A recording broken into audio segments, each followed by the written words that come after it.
fellow Americans.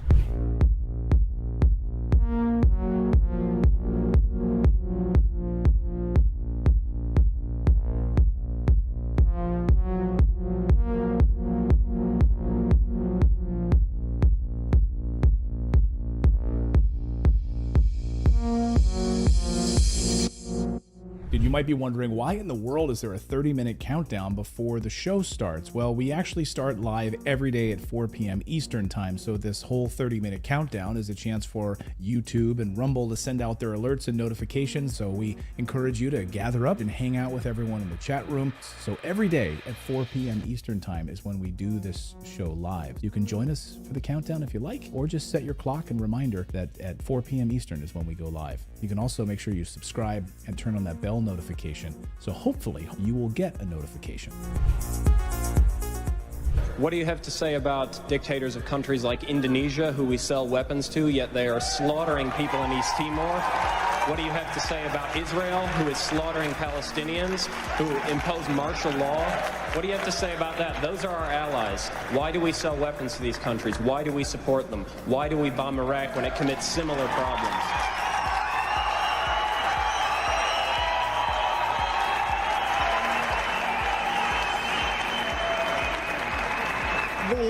There are various examples of things that are not right in this world, and the United States is trying.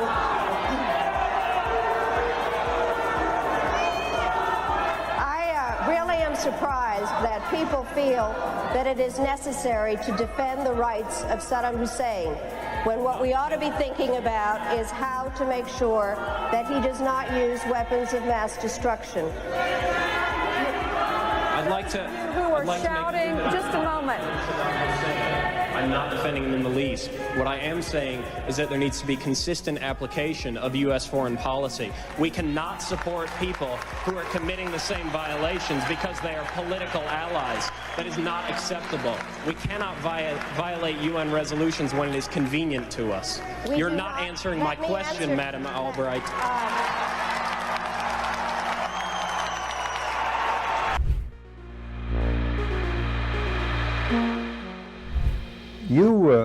You briefed the press, did you not, when you were there?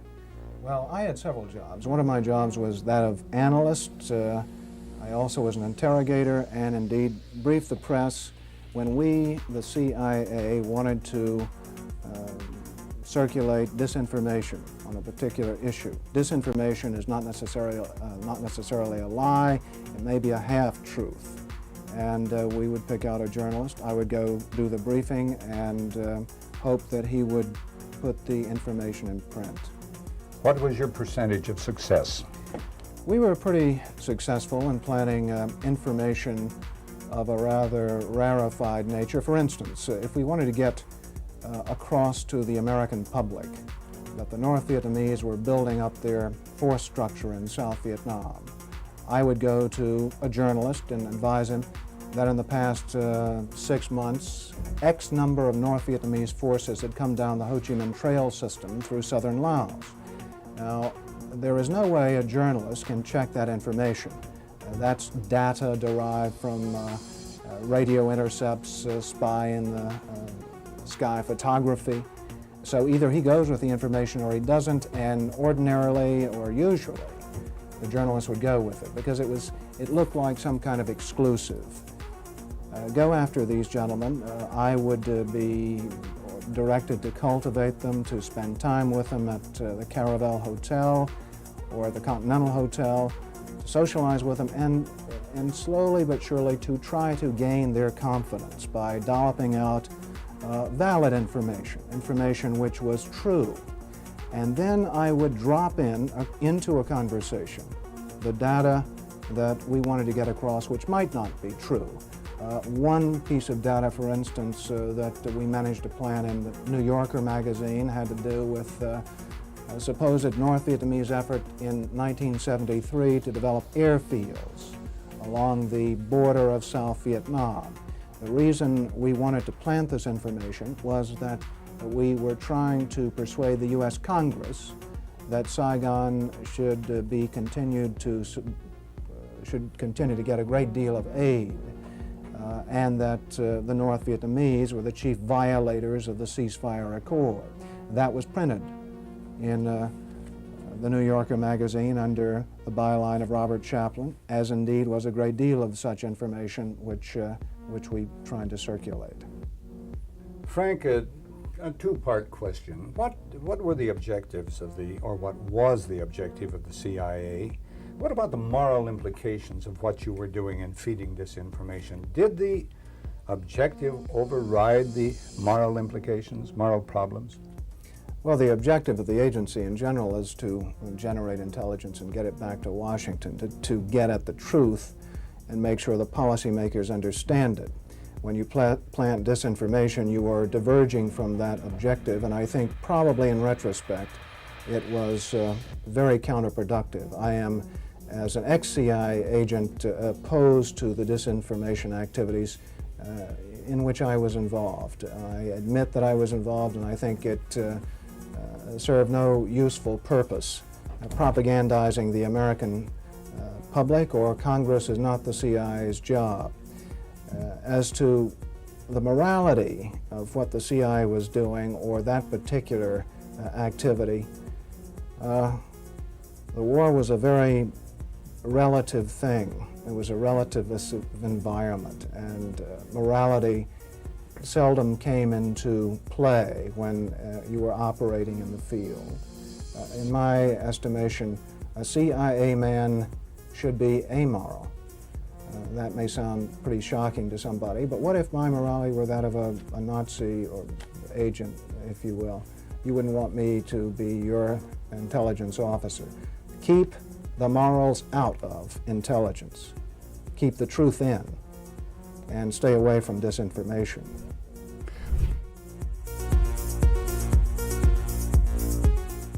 It would have been more appropriate for Mr. Trudeau, Prime Minister of Canada, to address this House according to Article 144, an article which was specifically designed to debate violations of human rights, democracy, and the rule of law, which is clearly the case with Mr.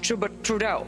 Then again, a Prime Minister who openly admires the Chinese basic dictatorship, who tramples on fundamental rights by persecuting and criminalizing his own citizens as terrorists just because they dared to stand up to his perverted concept of democracy, should not be allowed to speak in this House at all. Mr. Trudeau, you are a disgrace for any democracy. Please spare us your presence. Thank you.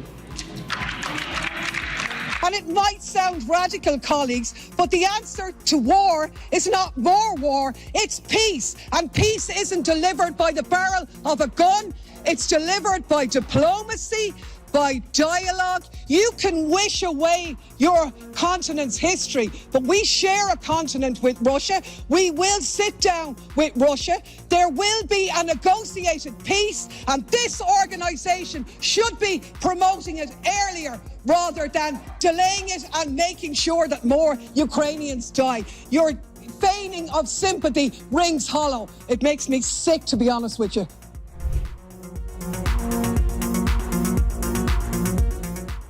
We become involved when disinformation poses a threat to the security of our country.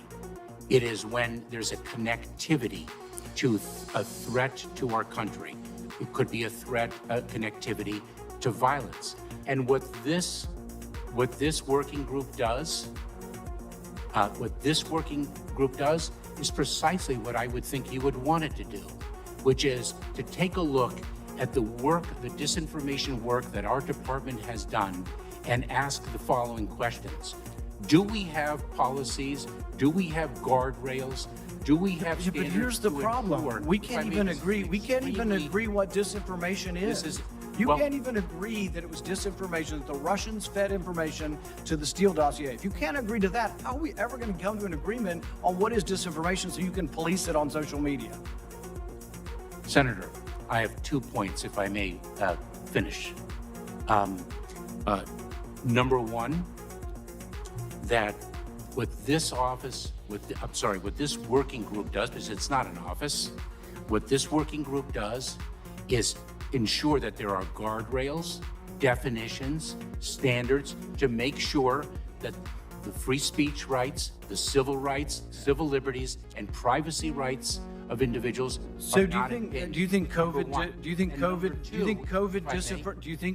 disinformation threatens our national security? And number two, if I may, Senator, and number two, is it your proposition that when the cartels spread disinformation with respect to our immigration policies to try to lure vulnerable migrants to our border illegally? I think you've got no idea what disinformation is, and I don't think the government's capable of it. Do you know who the greatest propagator of disinformation in the history of the world is? The U.S. government. Are you familiar with McNamara, the Pentagon Papers? Are you familiar with George W. Bush and the weapons of mass destruction? Are you familiar with Iran-Contra? I mean, think of all the debates and disputes we've had over the last 50 years in our country. We work them out by debating them. We don't work them out by the government being the arbiter. I don't want you guardrails. I want you to have nothing to do with speech. You think we can't determine, speech by traffickers is disinformation? You think the American people are so stupid they need you to tell them what the truth is? You can't even admit what the truth is with the Steele dossier. I don't trust government to figure out what the truth is. Government is largely disseminating disinformation.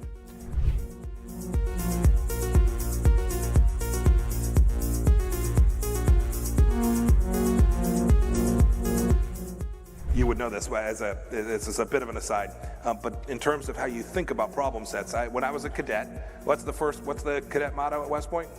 You will not lie, cheat, or steal, or tolerate those who do. I was the CIA director. We lied, we cheated, we stole. It was like we had entire training courses. We had a good discussion on ensuring global energy security and adequate oil supplies to support global economic growth, and that will begin shortly. I'm doing all I can to increase the supply for the United States of America, which I expect to happen. The Saudis share that urgency, and based on our discussions today, I expect we'll see further steps in the coming weeks. Are you worried about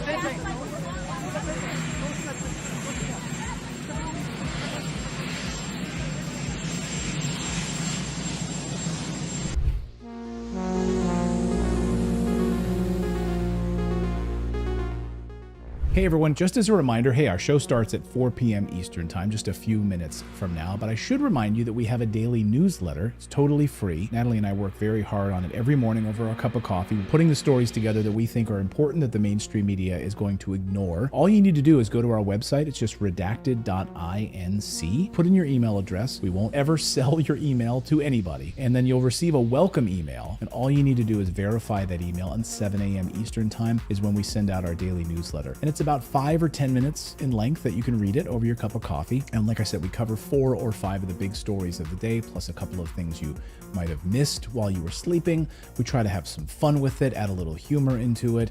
And again, it's a great way to start off your morning. But it's also a great way for us to stay connected with you as well, because we've been banned and blocked on some of these platforms before, where we haven't been allowed to post anything, not even a community post. So the only way for us to stay connected with you is through our newsletter. We were able to send out a newsletter and say, hey everyone, we're blocked for the next week, and let you know what was actually going on with our show. Anyway, go to redacted.inc and sign up for the free newsletter, and it'll be posted first thing in the morning over your cup of coffee.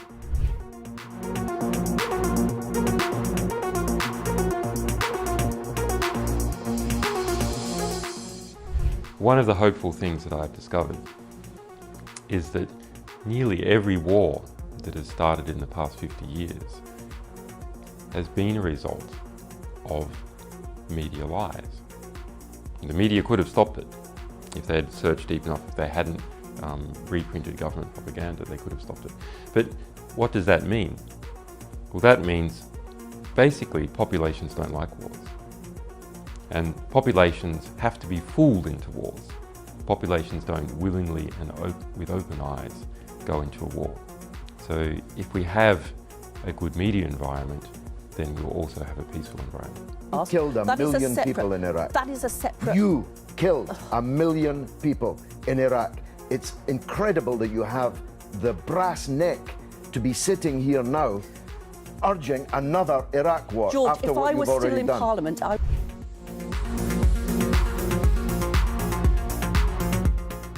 There can be no doubt that Saddam Hussein has biological weapons and the capability to rapidly produce more, many more. And he has the ability to dispense these lethal poisons and diseases in ways that can cause massive death and destruction. If biological weapons seem too terrible to contemplate, chemical weapons are equally chilling. UNMOVIC already laid out much of this, and it is documented for all of us to read in UNSCOM's 1999 report on the subject. If we consider just one category of missing weaponry, 6,500 bombs from the Iran-Iraq war, UNMOVIC says the amount of chemical agent in them would be in the order of 1,000 tons. These quantities of chemical weapons are now unaccounted for. Dr. Blick says, quipped that, quote, mustard gas is not marmalade. You are supposed to know what you did with it. We believe Saddam Hussein knows what he did with it, and he has not come clean with the international community. We have evidence these weapons existed. What we don't have is evidence from Iraq that they have been destroyed or where they are. That is what we are still waiting for.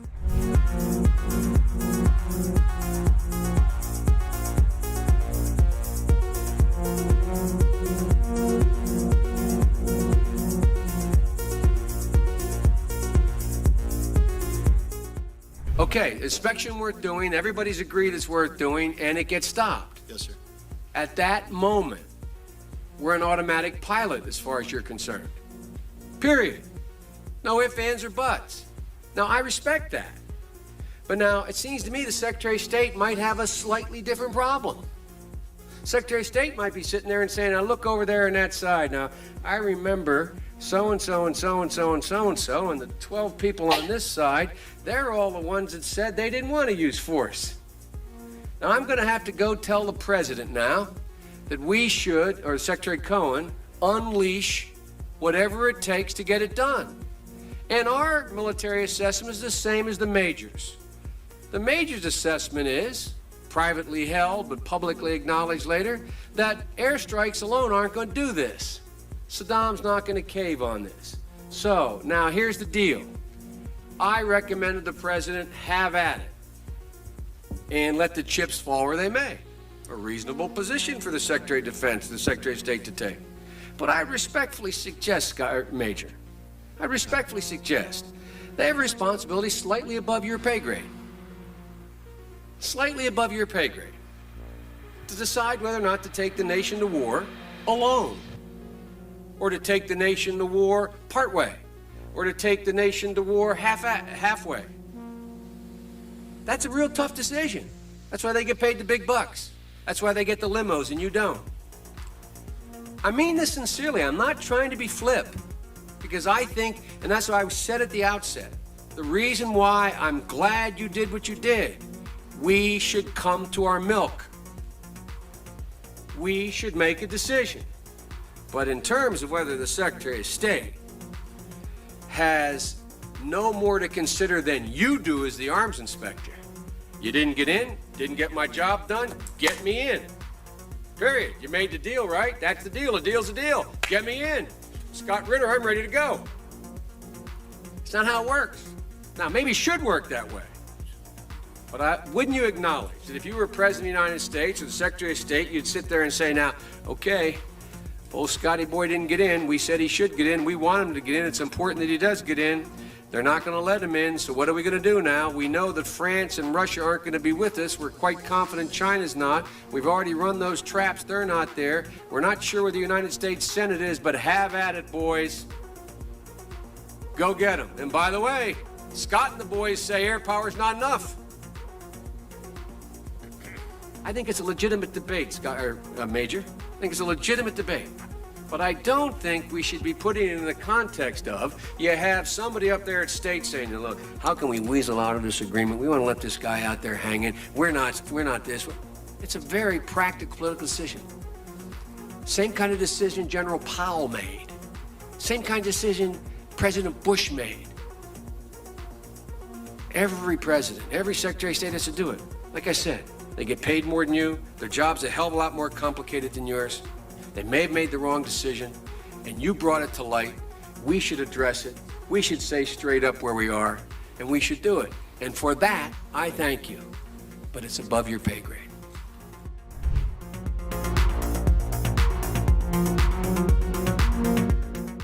About 10 days after 9/11, I went through the Pentagon, and one of the generals called me in. He said, "Sir, you got to come in and talk to me a sec." He says, "We've made the decision. We're going to war with Iraq." I said, "We're going to war with Iraq? Why?" He said, "I don't know." He said, "I guess they don't know what else to do." He said, "I guess it's like we don't know what to do about terrorists, but we got a good military and we can take down governments." And he said, "I guess if the only tool you have is a hammer, every problem has to look like a nail." So I came back to see him a few weeks later, and by that time we were bombing in Afghanistan. I said, "Are we still going to war with Iraq?" And he said, "Oh, it's worse than that." He reached over on his desk, he picked up a piece of paper. He said, "I just got this down from upstairs," meaning the Secretary of Defense's office today, and he said, "This is a memo that describes how we're going to take out 7 countries in 5 years, starting with Iraq and then Syria, Lebanon, Libya, Somalia, Sudan, and finishing off Iran."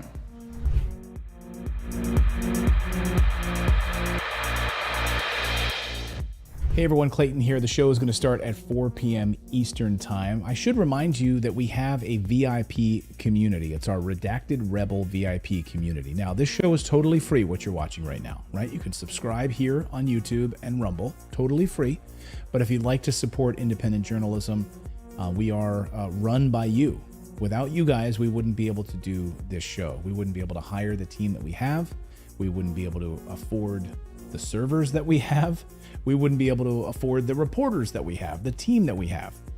So you can support us by going to redacted.inc, and on the right side of your screen, you'll see a VIP community button. Just click that, and for the price of a cup of coffee once a month, you can support us. We put out exclusive content, early interviews that no one else will see, live streams just for our VIP Rebel community. So again, it's totally free to watch this show, but if you do want to support independent journalism, we would really appreciate it. Come on over to redacted.inc, click on that community button, and decide if you want to sign up or not. It's totally up to you. We thank you. And meanwhile, the show will start in just a few moments at 4 p.m. Eastern Time.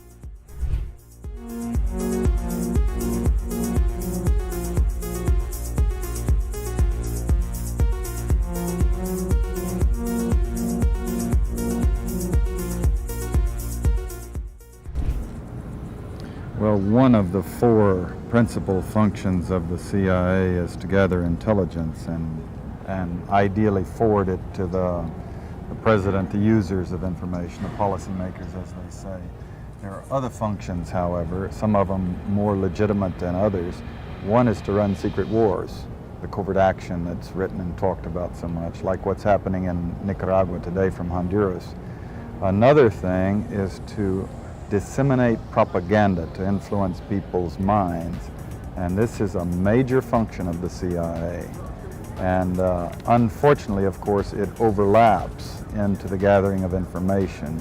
You have contact with a journalist, you will give him true stories, you'll get information from him, you'll also give him false stories. For example, in my war, the Angola war that I helped to manage, 1/3 of my staff was propaganda. Ironically, it's called covert action inside the CIA. Outside, that means the violent part. I had propagandists all over the world, principally in London, Kinshasa, and Zambia. We would take stories which we would write and put them in the Zambia Time, and then pull them out and send them to a journalist on our payroll in Europe. But his cover story, you see, would be that he'd gotten them from his stringer in Lusaka, who had gotten them from the Zambia Time. We had the complicity of the government of Zambia, Kenneth Kaunda, if you will, to put these false stories into his newspapers. But after that point, the journalists, Reuters and AFP, the management was not witting of it. Now, our contact man in Europe was, and we pumped just dozens of stories about Cuban atrocities, Cuban rapists. In one case, we had the Cuban rapists caught and tried by the Ovimbundu maidens who had been their victims, and then we ran photographs that made almost every newspaper in the country of the Cubans being executed by the Ovimbunda women who supposedly had been their victims. These were fake photos? Oh, absolutely. We didn't know of one single atrocity committed by the Cubans. It was pure, raw, false propaganda to create an illusion of communists, eating babies for breakfast and that sort of totally false propaganda.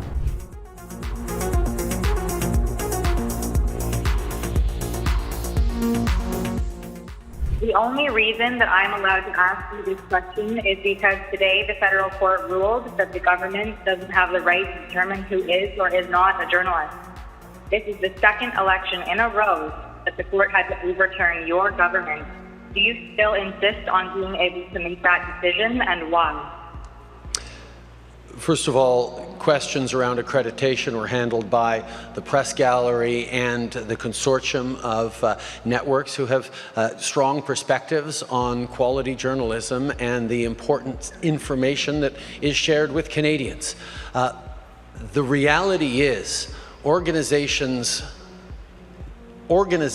like yours that continue to spread misinformation and disinformation on the science around vaccines, around how we're going to actually get through this pandemic and be there for each other and keep our kids safe, is part of why we're seeing such unfortunate anger and lack of understanding of basic science. And quite frankly, I won't call it a media organization, your group of individuals need to take accountability for some of the polarization that we're seeing in this country. And I think Canadians are cluing into the fact that there is a really important decision we take about the kind of country we want to see. And I salute all extraordinary, hardworking journalists that put science and facts at the heart of what they do and ask me tough questions every day,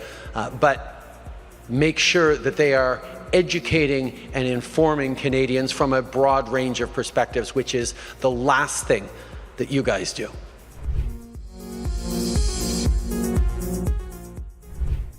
Whatever our hopes may be for the future, for reducing this threat or living with it, there is no escaping either the gravity or the totality of its challenge to our survival and to our security. A challenge that confronts us in unaccustomed ways in every sphere of human activity. This deadly challenge imposes upon our society two requirements of direct concern, both to the press and to the President. Two requirements that may seem almost contradictory in tone, but which must be reconciled and fulfilled if we are to meet this national peril. I refer first to the need for far greater public information, and second, to the need for far greater official secrecy. The very word secrecy is repugnant in a free and open society, and we are, as a people, inherently and historically opposed to secret societies, to secret oaths, and to secret proceedings. We decided long ago that the dangers of excessive and unwarranted concealment of pertinent facts far outweighed the dangers which are cited to justify it. Even today, there is little value in opposing the threat of a closed society by imitating its arbitrary restrictions. Even today, there is little value in ensuring the survival of our nation if our traditions do not survive with it. And there is very grave danger that an announced need for increased security will be seized upon by those anxious to expand its meaning to the very limits of official censorship and concealment. That I do not intend to permit to the extent that it's in my control. And no official of my administration, whether his rank is high or low, civilian or military, should interpret my words here tonight as an excuse to censor the news, to stifle dissent, to cover up our mistakes, or to withhold from the press and the public the facts they deserve to know.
Welcome to Redacted on Wednesday. I'm Clayton. I'm Natalie. And on this show, we tend to cover the news the mainstream media largely ignores. And we've got a lot of stories we're going to cover. In fact, Dr. Fauci being recommended for criminal prosecution by Senator Rand Paul. We knew this day would come. Now it's officially here. We're going to dive deep into what this portends for Dr. Fauci and actually potentially opens the door for other prosecutions as well. Yes, it's an interesting conversation about what actually is lying. How interested is the Justice Department in actually making sure people tell the truth to Congress? A lot of implications for a story like this. And of course, there'll be a lot of blowing it off as well. We're not going to blow it off. We think it's worth looking at. So we're going to take a look at that. We're also going to have an update on the Kersch Bridge in Crimea. Patrick Lancaster is there. And what does this mean? What is the terrorist attacks that unfolded against the civilians on that bridge? How are things coming back online, or are they? What are the workers who continue to have to build this bridge and the civilians have to travel across this bridge? What do they have to say about it? Plus, we have an update on the reported alien attacks in Peru. It's a very strange story, but it's worth looking at because what are we meant to be seeing here? 7-foot aliens attacking a village? In the jungle. Some crazy stuff, you guys. And so many people asked me last night, they're like, when are you going to cover the Peru story? Well, we've got a special guest from Peru who lived in these exact jungles where these villagers were purportedly attacked. So we will bring you that story, plus so much more as Redacted starts right now.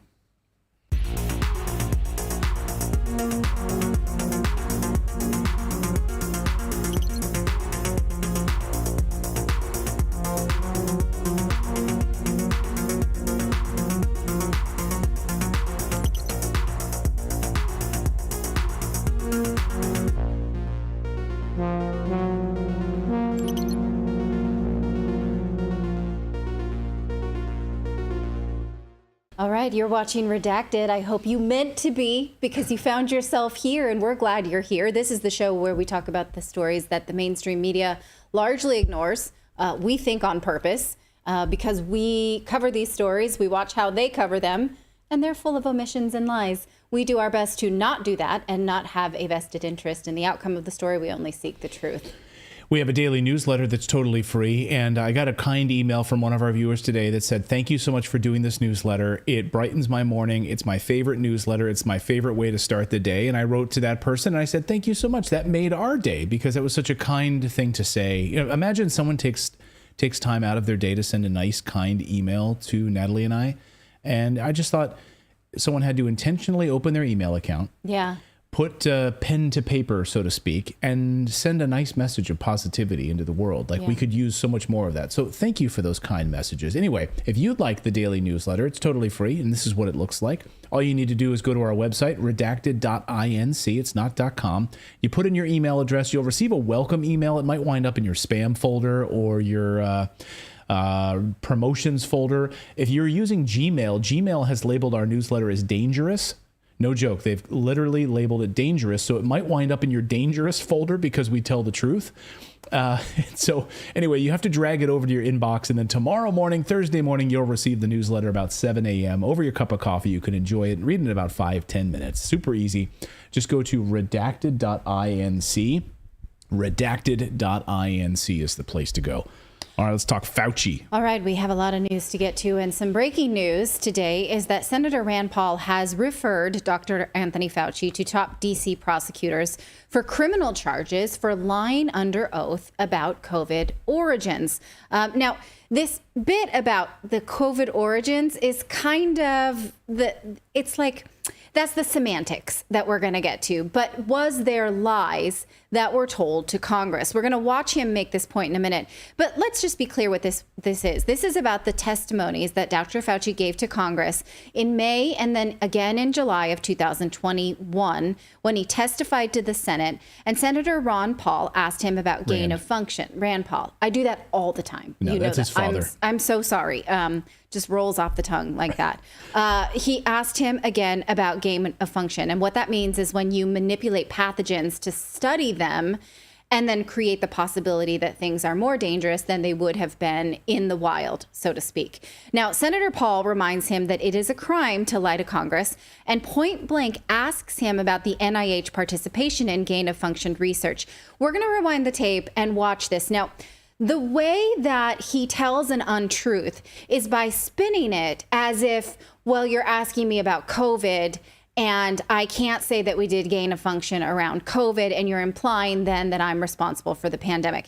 And he continues to push him, and he says, regardless of COVID gain of function, you were otherwise doing gain of function. And he is very comfortable grandstanding about this semantical difference. So while you're watching now, because what you're watching for is there a lie told to Congress? We're watching for that collectively. It's about 3 minutes long. You're going to watch for whether or not he answers the question. Keep in mind, and I'm going to prove this to you later, he did fund gain of function research, not just in China, but everywhere. So he's answering a question that he knows an answer to.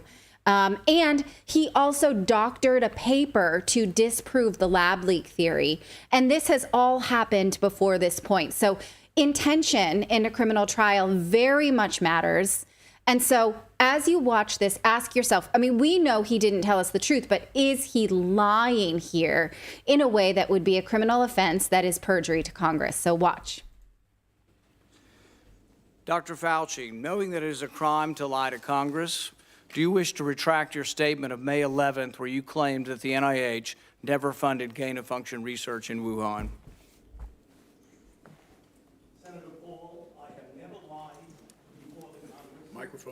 Your microphone. Senator Paul, I have never lied before the Congress, and I do not retract that statement. This paper that you are referring to was judged by qualified staff up and down the chain as not being gain of function.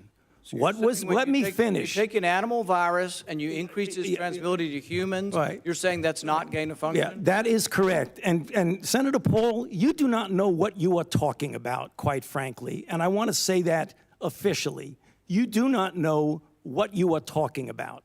You get one person. Let's read from the NIH definition of gain of function. This is your definition that you guys wrote. It says that scientific research that increases the transmissibility among animals is gain of function. They took animal viruses that only occur in animals and they increased their transmissibility to humans. How you can say that is not gain of function? It is not. It's a dance, and you're dancing around this because you're trying to obscure responsibility for 4 million people dying around the world from a pandemic. And let's let Dr. Fauci. I have to, well, now you're getting into something. If the point that you are making is that the grant that was funded as a sub-award from EcoHealth to Wuhan created SARS-CoV-2. That's where you are getting. Let me finish. But that's not. Wait a minute. Can we pause for a second? Yeah. So he's asking him not about COVID. He's only asking him about gain of function research. And he's saying, oh, where you're leading me is implying that that was the origins of COVID. And that's where I'm going to say that I never did anything like that. Right. And so he's not answering the question as it was asked. Did you fund gain of function research, which we know conclusively he was involved in even after it was outlawed by the Obama administration? And I love this comment in the chat from someone named Rosie, said, reminds me of Clinton, because what we're parsing here is words, right? What is the definition of the sub-grant? Are you referring to the sub-grant that went from the NIH? And it's like, yeah, it's exactly like Bill Clinton. Like, what? Well, it depends on what is the definition of the word is. Right. Or was. Is it is? I don't remember. Is, yeah. What is the definition of is? But it was is. Yeah. It was is. And this is what we're dealing with here is the direct question is, did you participate in gain of function research? He does not mention the pandemic. And Fauci gives him this, like, I resent that you said this.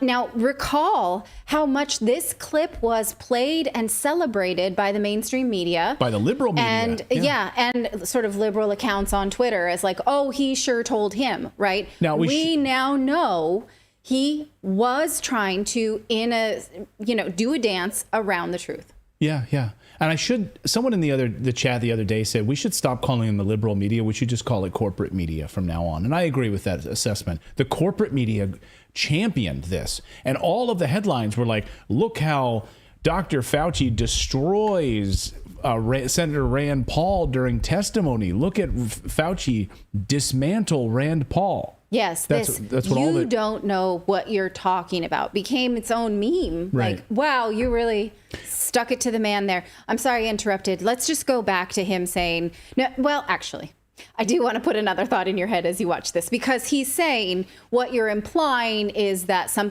research that I was involved in launched the SARS-2 COVID pandemic. That's not what he had said, but keep in mind research we have already collectively been through together showing that Dr. Fauci and his colleagues at this time have already manipulated a scientific paper that concluded that COVID did not come from a lab, even though that science was not in, even though he was warned by military doctors that it might have. He and his friends manipulated a conclusion of the paper published in Nature just before this that COVID did not come from a lab, and he was very interested in that outcome. So he wants to be able to say, hey, look, we know it didn't come from us. We already have a paper, which I was involved in manipulating, and so it didn't come from me. So he doesn't have to answer the gain of function question, but it's important. It's important because we know it continues to go on, and it's important because if he can lie to Congress, shouldn't everybody be able to lie to Congress? So I'm sorry, I needed to make those points, and then let's go back to the video. Thank you.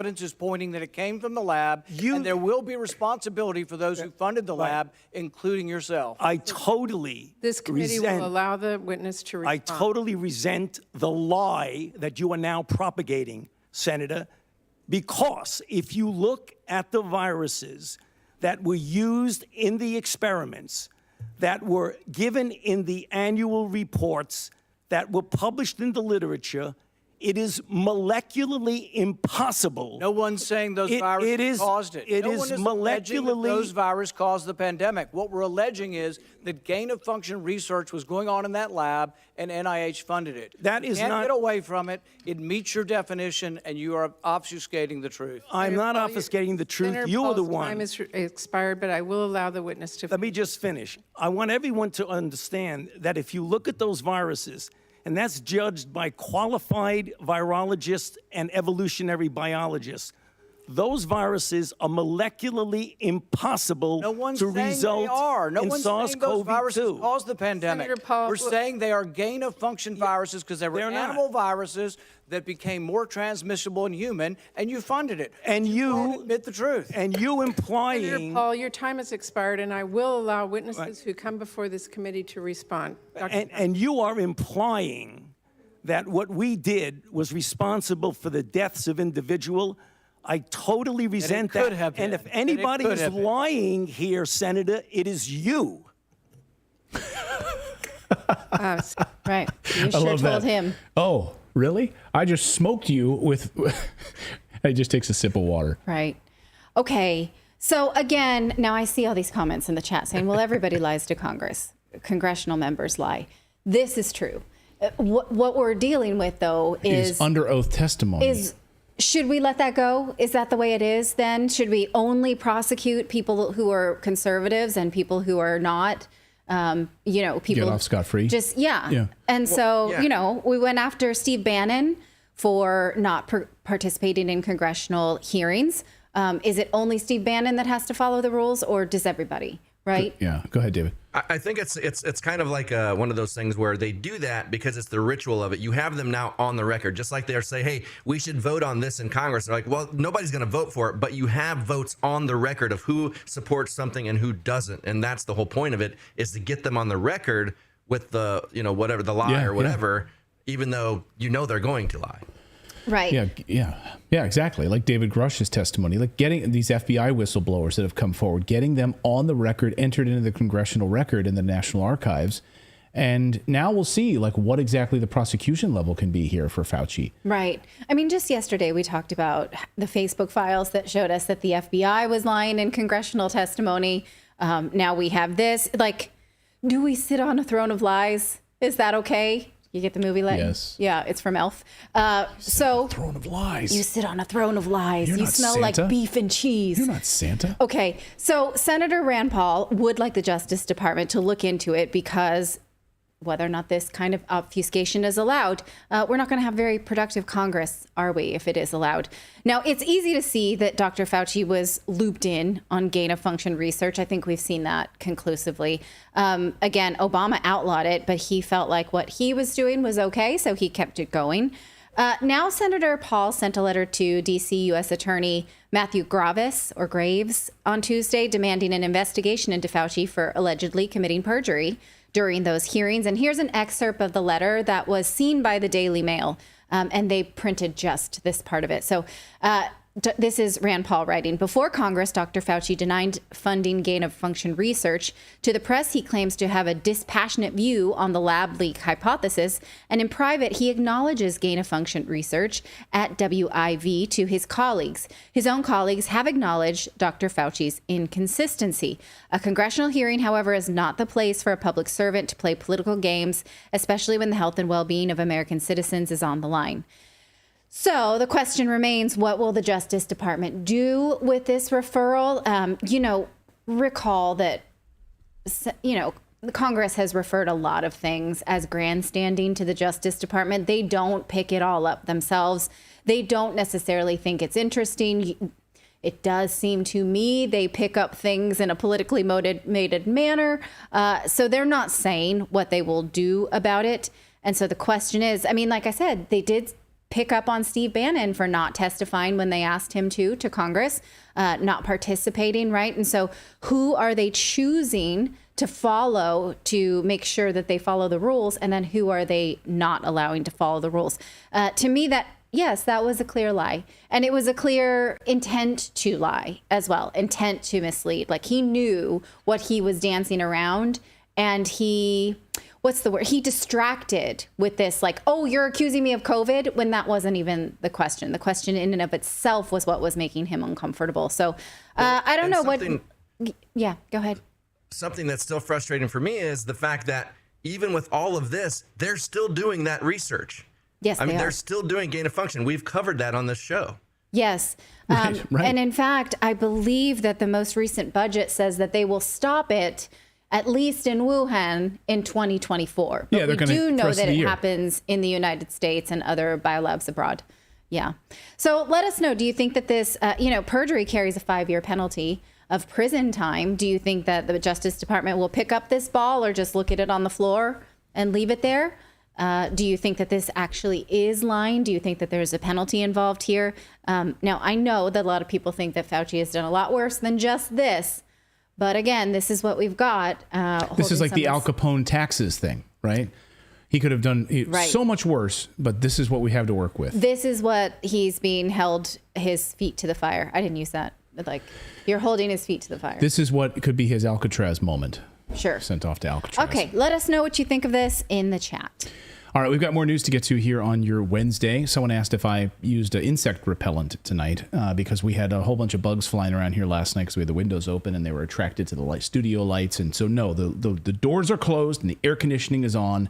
So hopefully if you don't hear the air conditioning in the back, it's in the other room. So no bug pellets tonight. It feels nicer. Yeah, it's nice. So we have a lot more news to get to tonight. We're going to talk about the Kersch Bridge and the update there from Crimea after those terrorist attacks. Patrick Lancaster is in Crimea and will bring us that report. We're also going to go to the jungles of Peru tonight.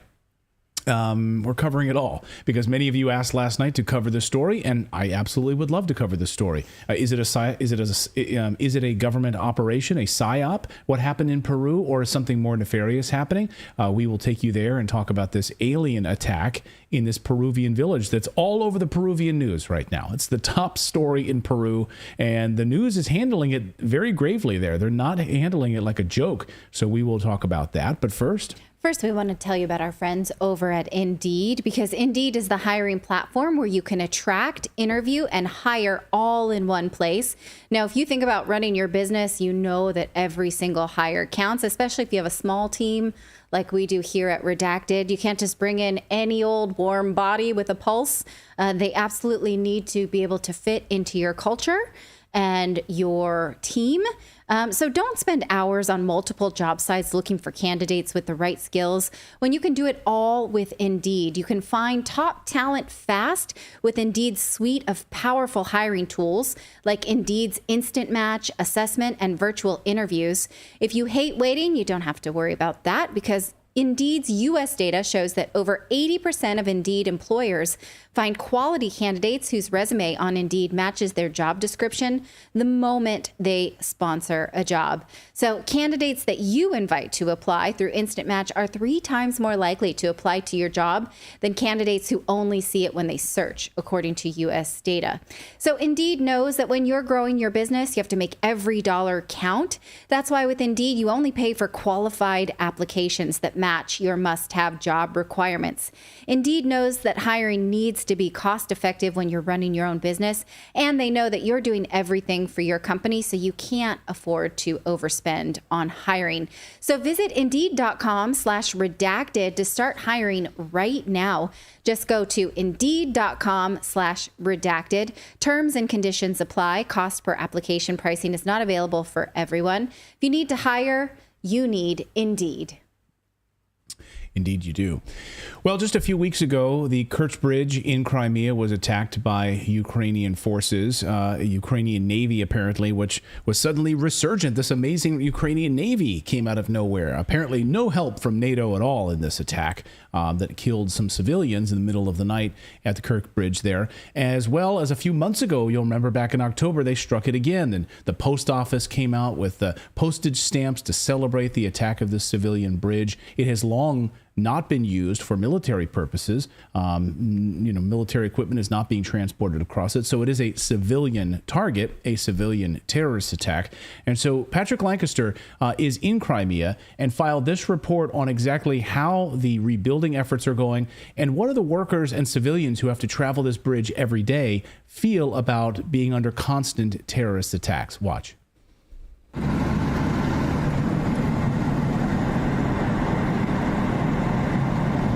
All right, Redacted. So you just saw on that sign, well, it's in Russian, but I'll translate it. It says a Crimean bridge. And right now we have entered the Crimean bridge. We just left the security check of the Russian forces, which took about 15 minutes. And the traffic is very light here on the bridge.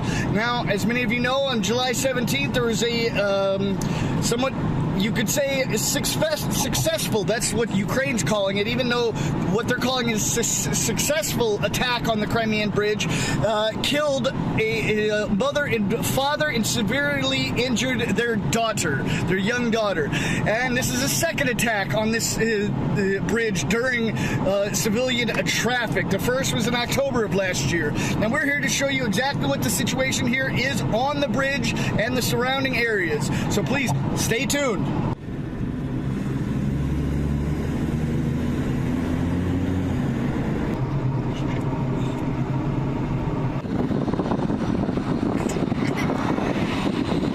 All right, so we've come to the actual part of the bridge that took the damage, and we see and hear the repair underway. And this is actually, kind of unsurprisingly, the only part of the bridge that has a little bit of traffic. I think it probably has to do with the passing of the construction workers back and forth across the way here, because here in this part there's only 2 lanes open, so this is the congested part. But we see heavy equipment here working on the situation, and Russia said at the beginning that the repairs should be done by September 15th, but now they pushed it back to purported December 31st. And of course, Ukraine is claiming this is a win, even though it's killed civilians, just like the first attack.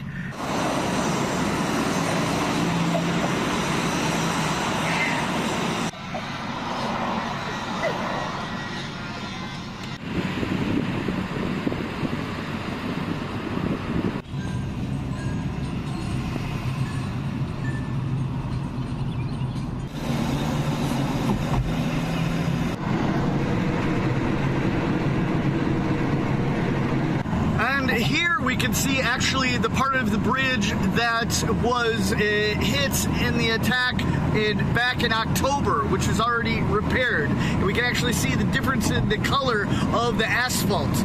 I was here back then as well to show what the situation was, but it's interesting to see it's not actually the same place on the bridge, different places, but still heavy damage.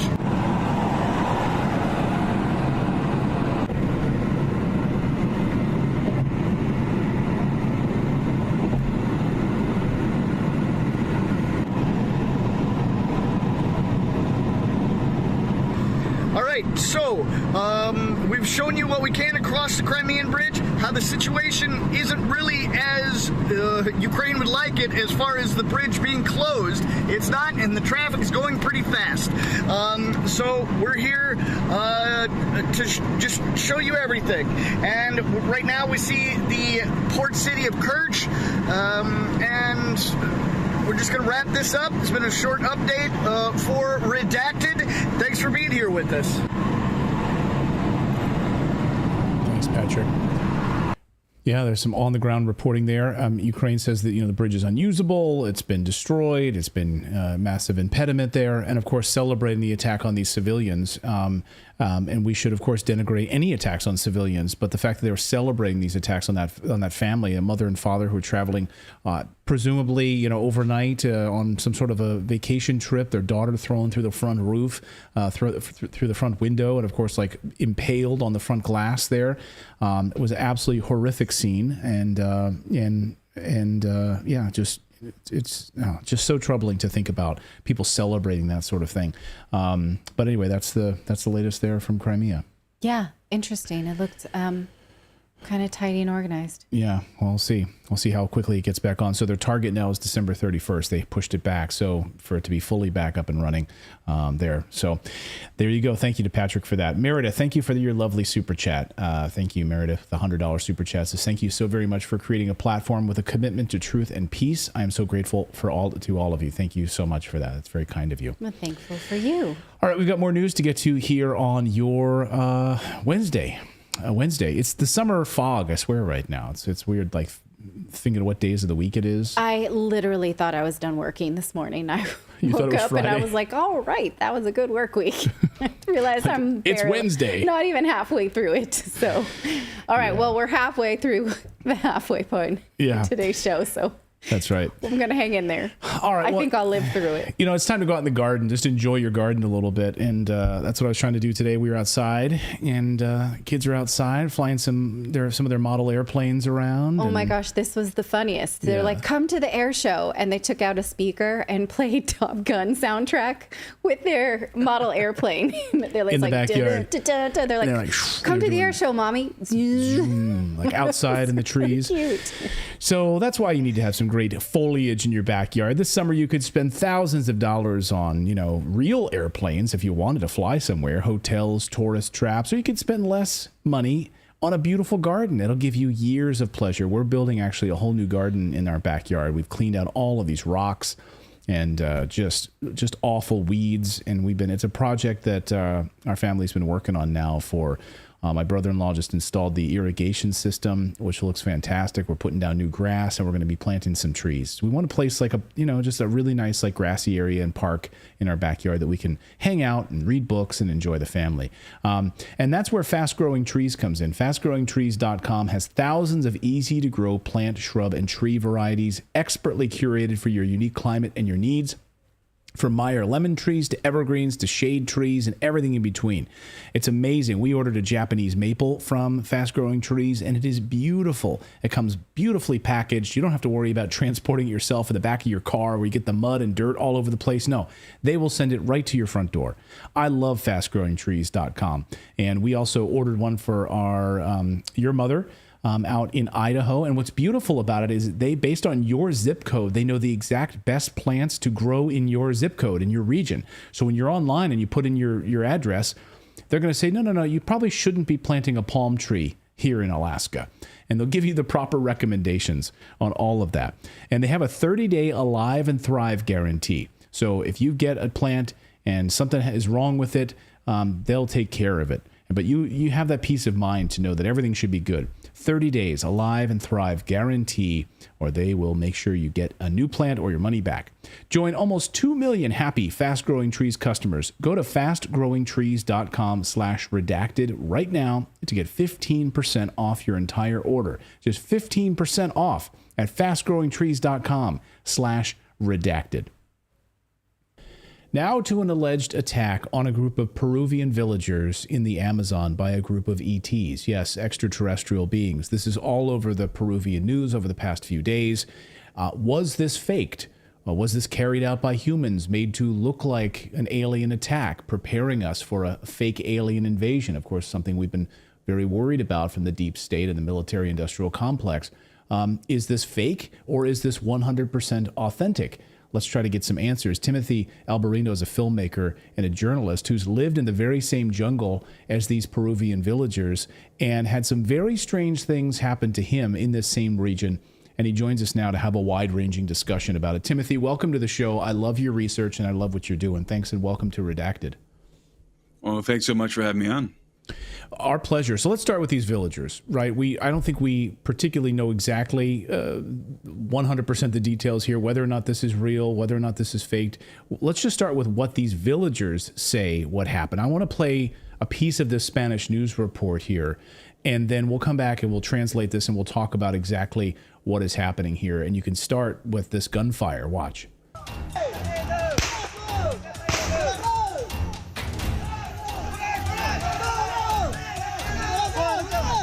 Se trata de habitantes de la tribu Iquitu del distrito de Alto Nanay en Loreto, quienes denuncian ser víctimas de violentos ataques por parte de seres desconocidos. Necesitamos apoyo para nuestra comunidad. Los niños, mira, se ve, los niños no duermen, están ahí las madres desvelándose, señores. Son extraterrestres estos señores, son vestidos con blindados, son tipo del hombre verde que parecía el hombre araña, igualitos, son señores. Yo les valió 2 veces y no caen, en vez de que caen se elevan y se desaparecen, señores. Okay, so we saw gunfire, it's dark. We hear the tribal leader talking about this. What was he saying, and what were we seeing in these first few seconds of this news report? Okay, so this incident began when a 15-year-old girl was abducted by strange beings in the jungle. She's from this village. These are the Iquitu tribe, members of the Iquitu tribe. It's the village of San Antonio. It's in the district of Alto Nanay, near Iquitos. And apparently this 15-year-old girl was abducted, and she was able to break free from her captors. She ran back to the village. She sustained lacerations to her neck. There's pictures of her online with her neck bandaged up and bloodied, and you can actually see the lacerations. And when the villagers found her, she was in a state of shock. I read that she was in shock for a few hours, couldn't talk. She was just terrorized, absolutely terrorized by whatever had happened to her. And at first, I think the villagers, they didn't know what happened to her. They assumed that whoever had attempted to abduct her were human perpetrators, and so they grabbed their guns and they started running through the jungle looking for these individuals. And instead of finding human beings, what they encountered, ostensibly, were these strange entities, which the villagers themselves are calling extraterrestrials, definitively. They're very unambiguous about this. And in that video, that's what that gentleman is saying. He is the leader of the tribe in that particular village. And they've been terrorized not just one day, but ongoing for weeks. And this has been happening primarily at nighttime. He said that they're not sleeping. The videos that have surfaced show these guys shining their flashlights around the trees that surround the village. They're shouting. They're obviously in a genuine state of terror. All the women and children are huddling together in the middle of the village as the men are walking around the perimeter with their guns and flashlights, and they're firing at something in the jungle. They've got shotguns, they've got rifles, and they're shooting at something in the jungle. And according to these gentlemen, these villagers, what they're seeing are 7-foot-tall entities that are arrayed in silver armored bodysuits. The gentleman makes reference to the Green Goblin from Spider-Man, and what he means is that in the same way that that character in that movie had that bodysuit with armor on it, right? That's what he's talking about, in a mask. Sometimes they're saying these entities have a mask. Sometimes they're saying also that they're dressed in cloaks with hoods. But I think they're referencing to the legend of the pelacaras, the face peelers, who approach these villages and try to abduct people, and they're often dressed in cloaks. They're saying that one of the interesting details is that these entities apparently have discs on the bottom of their shoes that project a red light, and that enable them to float off the ground through the jungle about a meter off the ground, and they can also lift off into the air. So when the villagers fire at these entities, they see them, they shoot them. The entities are apparently bulletproof, and they disappear or they float off into the jungle. That's what they're saying. And the way that they're describing these entities disappearing is reminiscent of the Predator from the movie, where they sort of disappear, but you can kind of still see them moving around. And in fact, there's videos of the villagers flashing their flashlights, and they actually in one video, they see the entity that appears to be behind a tree up in the sky, either sitting in the tree or floating behind it, and they put the flashlight on it. And I think, now, of course, this is subjective, but I think you can actually see the entity. It moves its head, and it looks like a large gray alien. And it has that bulbous head with the large almond-shaped black eyes. In fact, you can even see the flashlight shining off of the eyes. And it slightly moves its head around. And I believe that is actually what these natives are encountering, and what they're shooting at are these beings that they're seeing with their flashlights at nighttime. So I don't know what exactly is occurring there. I can't confirm or deny any of it, but I will tell you this. The villagers were so distraught that they demanded the presence of the Navy to come and help them with this problem, to protect them, to defend them against whatever this is that's attacking them. They haven't been getting sleep. They've been staying up all night, the men, in a state of vigilance, and they're very distraught. I mean, that is for sure. Whatever's going on, these people are very disturbed by what's happening. The Navy showed up. The police were on the scene. They did an investigation. And what did they conclude? I believe today, the Peruvian press, by the way, has been taking this very seriously. I was going to say, in a lot of the reports I've watched out of Peru, you'd think that they would do it how the United States does it, sort of jokingly. They'll play X-Files music, behind it. They'll say, now to a funny story in Las Vegas where a group of people think they saw aliens in their backyard. They didn't handle it that way at all. The Peruvian press across the board has been treating this as very serious. Gravely serious. That's how they've been treating it. Interestingly enough, today there's an official narrative coming out from the Peruvian government. From the Peruvian government, the Navy is saying we investigated and we've determined that it's minors. It's illegal minors. It's illegal minors. So there is a historical precedent for this. When the minors want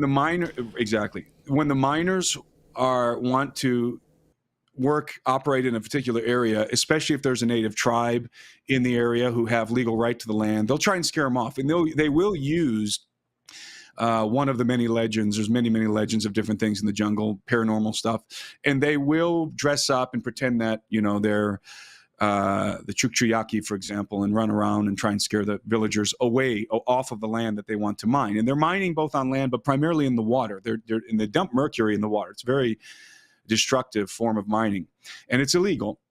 And they have done that in the past, but like you said, they're not so sophisticated that they can float around in the jungle, A, and B, they're certainly not bulletproof.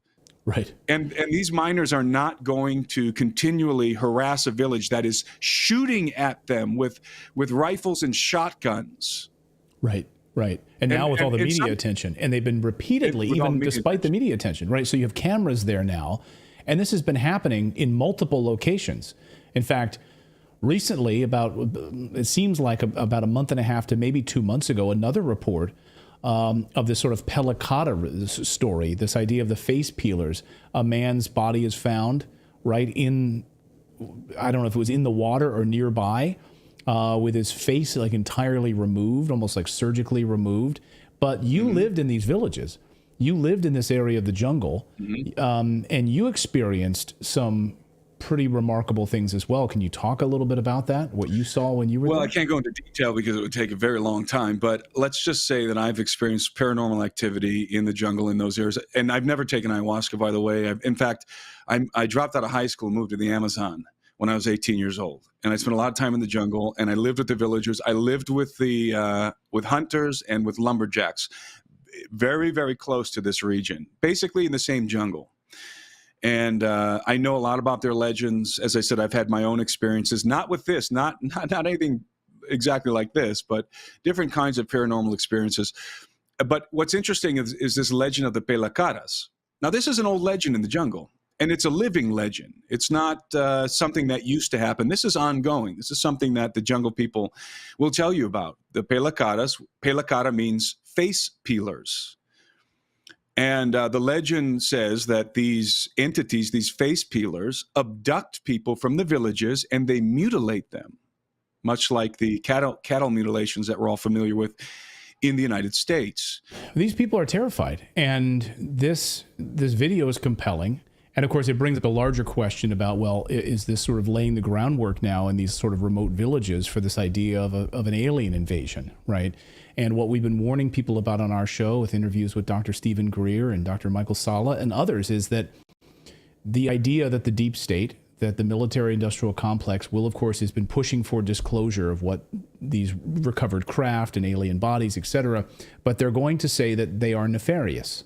And they're going to sort of push us into sort of a defensive posture, that the reason we need to spend billions more for our military budget is because they are dangerous creatures.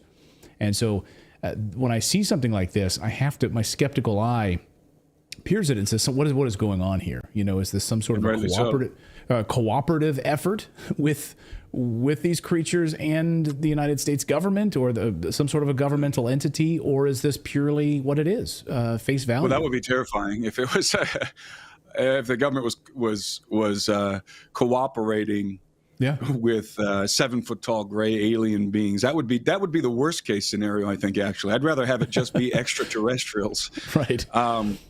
But you know, this is interesting because when we look at what's happening in our own government. General Milley just came out, I think yesterday, and said, basically discounted Grush's testimony and said that, no, the military doesn't have any evidence of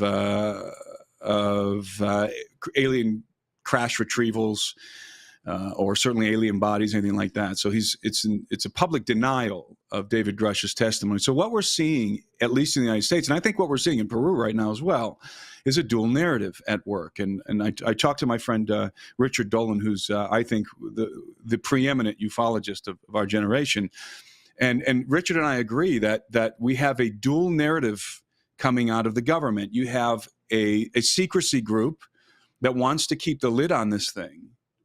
And then you have another group apparently inside of the DOD and the intelligence community that wants to inform the public, wants some level of disclosure. So there isn't one dominating narrative here. There seems to be a conflict raging behind the scenes in regard to disclosure, and that's playing out in the response, the official response from the Pentagon regarding Grush's and the other individuals' testimonies, and Milley. So you have the military's position. You have other people coming out in the intelligence community who are both affirming Grush's testimony and denying it. So you have a dual narrative here. You have a conflict raging behind the scenes, and I think that explains a lot of what's going on. There's not one narrative that's being pushed. There are two. There's a push for disclosure, and there's a push for non-disclosure happening right now. Or I would even say, I agree with you 100%. Although I would even say the push for non-disclosure may be falling in line with it's a threat disclosure. And we need to keep it, we need to keep it in this lane here. We will disclose it like Millie. Yes, there are UAPs. We will disclose that part of it, but we believe it's a threat. We're not going to go so far as to, the Grush side of things. And I think maybe that's what's these two dual narratives that we're seeing sort of emerging. Well, I'm going to agree that there is a real danger here for, let's say, a global response to an alien threat, the consolidation of power by a let's say a global cabal, right? The one world government, this desire to form a one world government, the new world order, that this certainly could be furthered by citing an alien threat, right? Advanced alien beings that are in possession of technology that is far advanced of anything that we have. They obviously constitute a global threat, right? And so what does a global threat require? A global response. And so you can see how this could be used. And I think it will be used. I think you're correct that it will be used to consolidate power in a global body. And that is, of course, a threat to the sovereignty of the United States. So I would agree with that. But at the same time, I also want to acknowledge that there is an alien threat. I think the alien threat is legitimate. I mean, we have, for example, we have a large body of data relating to alien abductions. And that data lends itself to scientific inquiry. It has all the proof, all the evidence you would ever need to prove that the gray aliens exist in a court of law is in that body of data, the abduction phenomenon that's been going on for decades. And this is something that the government doesn't talk about. Believe me, this is the last thing the government wants to talk about, is the abduction phenomenon. The government wants to couch this conversation in anomalous phenomenon, right? Anomalous phenomena, lights in the sky, ambiguous things that we can't really figure out. And let's sort of try and figure this out together. That's where the government wants this conversation. They don't want to talk about the decades of an aggressive cover-up that has been perpetrated by the government and by these Department of Defense military contractors, specifically aerospace contractors, who have been recovering crash retrievals and the bodies for decades and reverse engineering the technology in secret in these deep underground military bases and doing who knows what else with the technology. And what is it that they know? What do they know about these entities? And I think so I think there is a clear and present danger as it relates to these entities. That is real. But again, let me reiterate that also we need to be cautious because the global response is also coming, and that's also very real, and that's also very dangerous. The consolidation of power by a global entity to combat the alien threat. Well, I've been hearing from a number of insiders, over the past week, high-level insiders who are very concerned about what's coming. That's why we're doing this story. That's why we're covering this. And I hope that people will see this story and understand that we're approaching this with an open mind. We don't know what happened in that jungle. We're telling you what those villagers have said. We're telling you the history and the context of the situation there in that village and that jungle. And we're telling you the sort of larger geopolitical context of which this is unfolding right now. And if you're sort of ignoring it, I think you're just you're trying to compartmentalize the news, ignoring one of the major stories of our time. And really, I think that's a huge mistake. I think it's a huge mistake. I do too. And I'd like to add that, this incident that happened in the village of San Antonio with the Iquitu tribe, it did not happen in isolation. There have been, and always are, other incidents ongoing in this area. There's all kinds of UFO activity. People are always seeing UFOs. I've seen UFOs out here in this very same region of the jungle.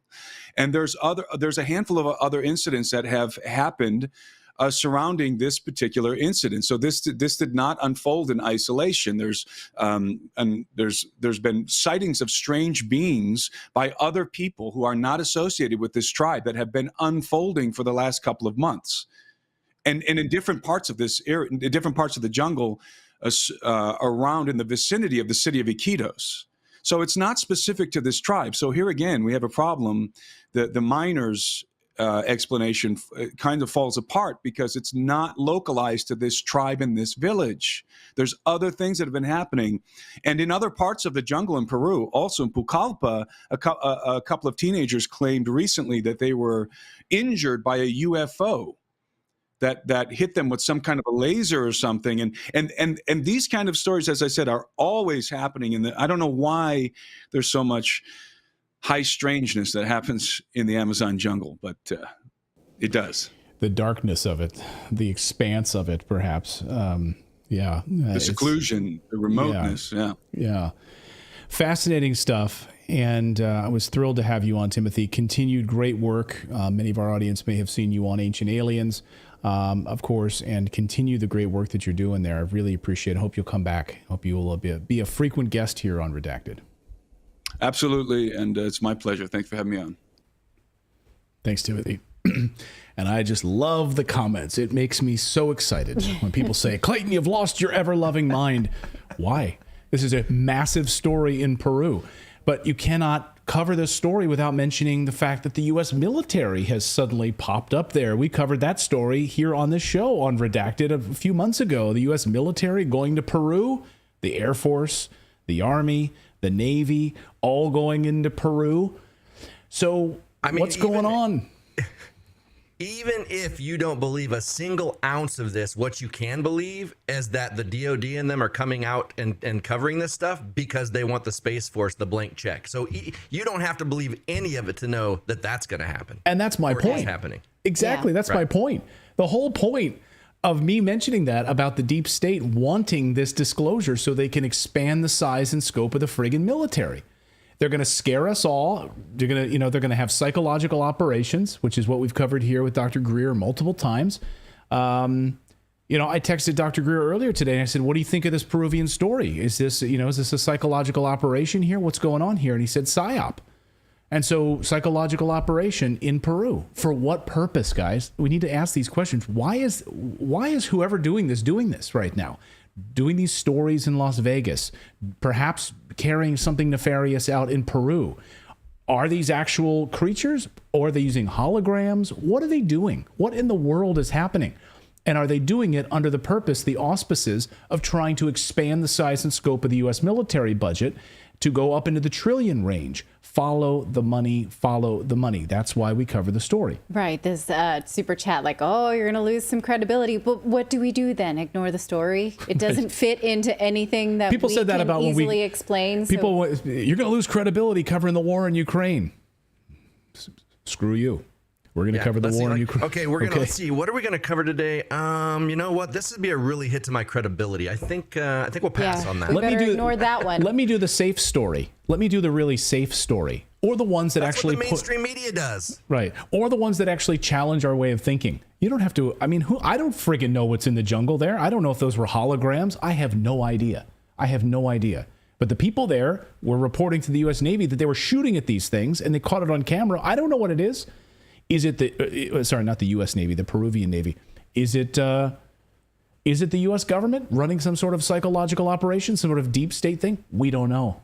The point is, though, that we need to be asking these questions. We're here. We're talking. We're not telling you anything that we don't, we're just talking about it. Sorry. And a girl was, by the way, abducted and attacked. No, I think, from what I see, the chat room's here for it. They're here to be pushed like this. Love it. So, and by the way, we have a record number of viewers tonight. So there was somebody that says Clayton is losing credibility and spelled losing wrong. Those are my favorite comments. Okay. That's what I love.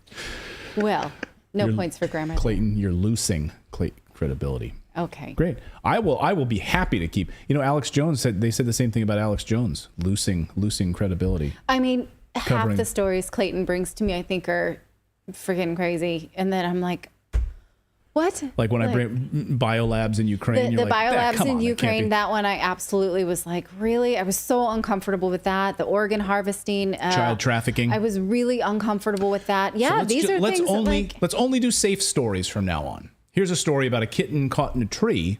I'm going to admit to you that every single story we do here on this show scares the shit out of me. I'm always scared. I'm here, and I don't really know why. Right. I mean, this is why you need a freaking garden and you need to get outside because, I mean, if we don't stay on top of this shit, the mainstream media is not going to cover it. They're going to ignore these stories. We should change our name to Reduced. Yeah. Clayton and I were talking about this the other day, and he's like, I'm like, this stuff scares me. We're having these existential conversations, and he's like, well, what do you want to do? Just, read books by the pool or whatever. And I was like, then I'd have all this stuff and no one to talk to. I'd still be reading the same books.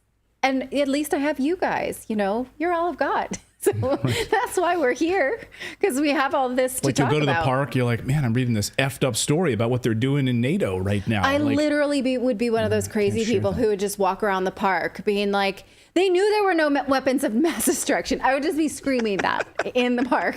So thank you for showing up. So I can scream that with a purpose.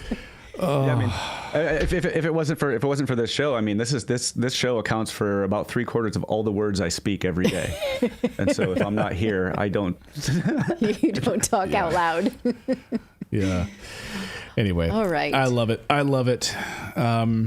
Well, we're gonna move on to talking about more things that are unknowable and questionable. We're going to talk about UFOs with Dr. Michael Salla. But first, we want to remind you that we have a community that you can join. If you want more of where this came from, and you do, head on over to redacted.inc. You can there join the newsletter, but you also can join the rebellion as a Rebel VIP.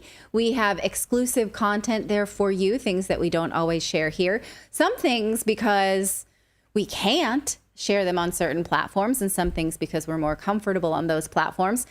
Plus, just, getting in on what we're studying, what we're thinking about, that kind of stuff, more of what you see here. So again, it's for about the price of a cup of coffee a month. Just go over, become a VIP member at redacted.inc, and we'd really appreciate you checking it out and sharing it with your friends.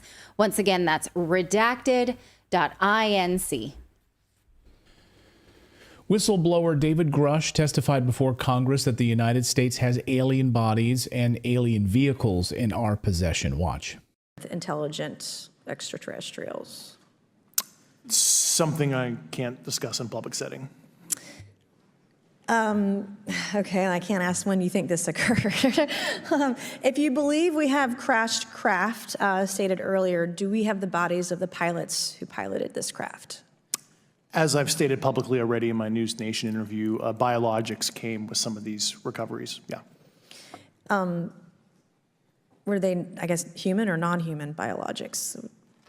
Non-human, and that was the assessment of people with direct knowledge on the program I talked to that are currently still on the program. And was this documentary evidence, this video, photos, eyewitness? Like, how would that be determined? The specific documentation I would have to talk to you in a skiff about. Gotcha. Yeah. Okay.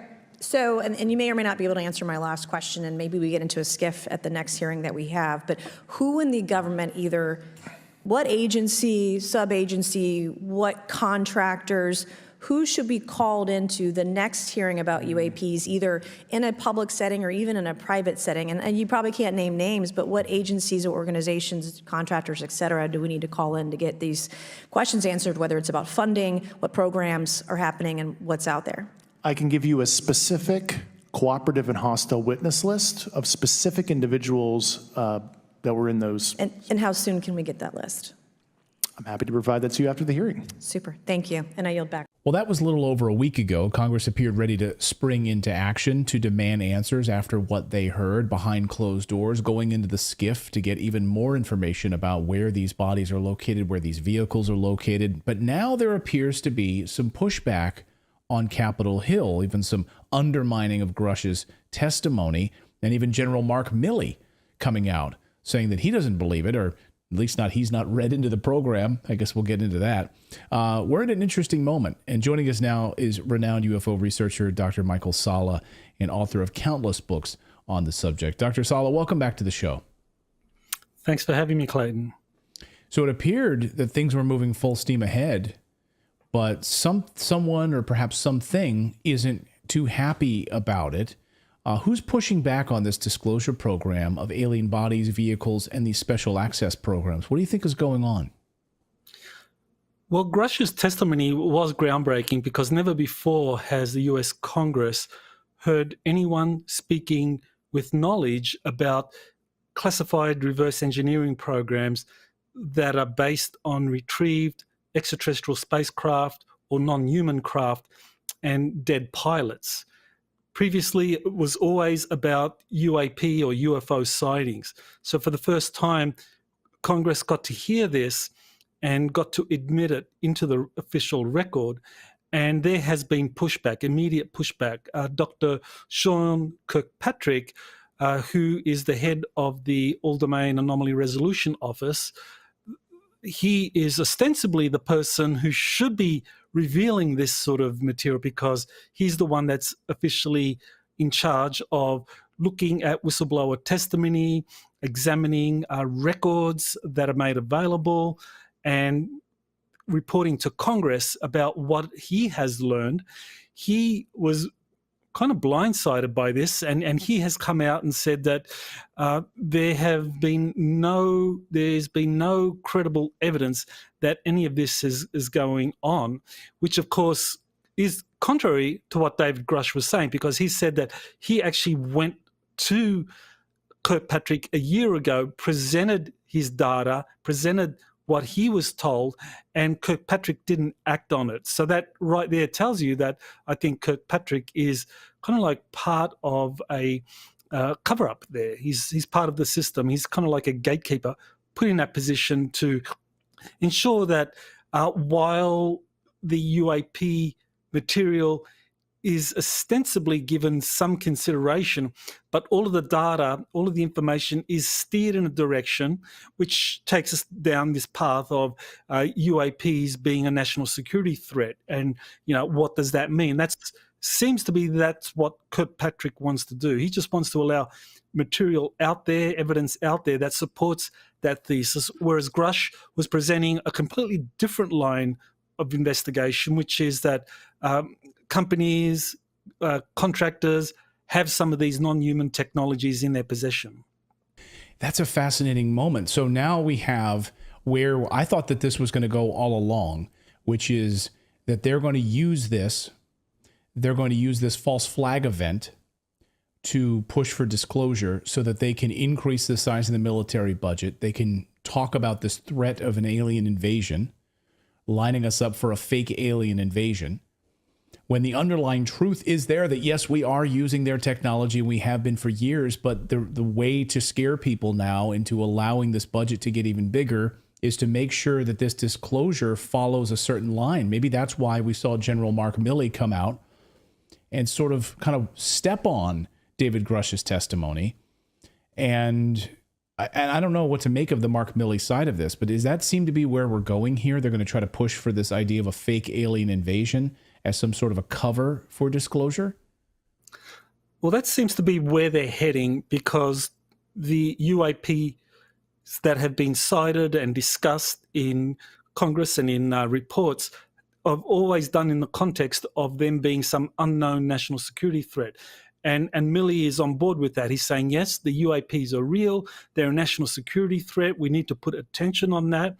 But he just says what Grush had to say about them in some way being related to these retrieved non-human craft, and that people are being injured or have been killed for revealing the truth.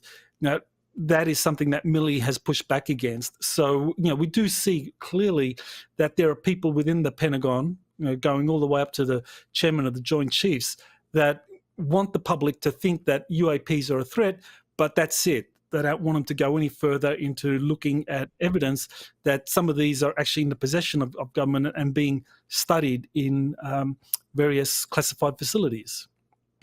Well, maybe, as you know, maybe he's not read into this program, and maybe it's above his pay grade, so to speak, and maybe he's not been in a need-to-know position. After all, they want to allow certain U.S. presidents, or many U.S. presidents, to be read into these programs. It's kind of an amazing moment. Here he is admitting, chairman of the Joint Chiefs is admitting that, yes, UAPs are real. Like, that's a pretty big admission. but then stopping short of saying that they've injured human beings, that they're being used for nefarious purposes in these special access programs, these black book off-the-record programs. Is it that perhaps he's not read into this? He's not a part of it? Well, that's a very important point, because people make the assumption that the president, along with the Secretary of Defense and the chairman of Joint Chiefs of Staff, that they meet in this kind of ready room in the White House when there's national security threats, and they make decisions about what to do. You know, that's all predicated on the idea that these senior level officials have need-to-know access, and that's not always the case. I mean, the thing about General Mark Milley is that he, as in his capacity as chairman of the Joint Chiefs of Staff, I mean, he's responsible for the administration and training and fundraising for the Pentagon. He's not in charge of combat capabilities or making command decisions about how to send out military forces to deal with issues. Those are the responsibilities of the 11 combatant commanders that the United States is divided, the planet is divided into 6 distinct geographical areas. Space is a 7th geographical area, anything above 60 miles. And then you have 4 functional areas like Special Operations Command, logistics, and so forth. So these are the people that are read in because they're the ones that are responsible for commanding military forces in the field. So Milley may very well not be read in because he doesn't need to know combat details about how to respond to potential UFOs because that's not within his sphere of influence. He's responsible essentially for kind of like ensuring that the Pentagon has the training, has the money, and has kind of like good representation in Congress. So you've got to go to the 11 combatant commanders. And similarly with the President of the United States, he also wouldn't necessarily be read in. So, I mean, the kind of the stereotype that the big things happen in the White House ready room when decisions are made, that actually is false because the senior officials that have access to that, they might not be read in, or those that are read in, they're the only ones left in the room if the room is cleared. And there are people that actually have described what happens in some of these, and maybe something like that happens where these senior officials like Milley attend, that at a certain point in an emergency that a certain threat level is announced and people that don't have need-to-know access have to leave that room. So people like Mark Milley may not be read in, just as you said.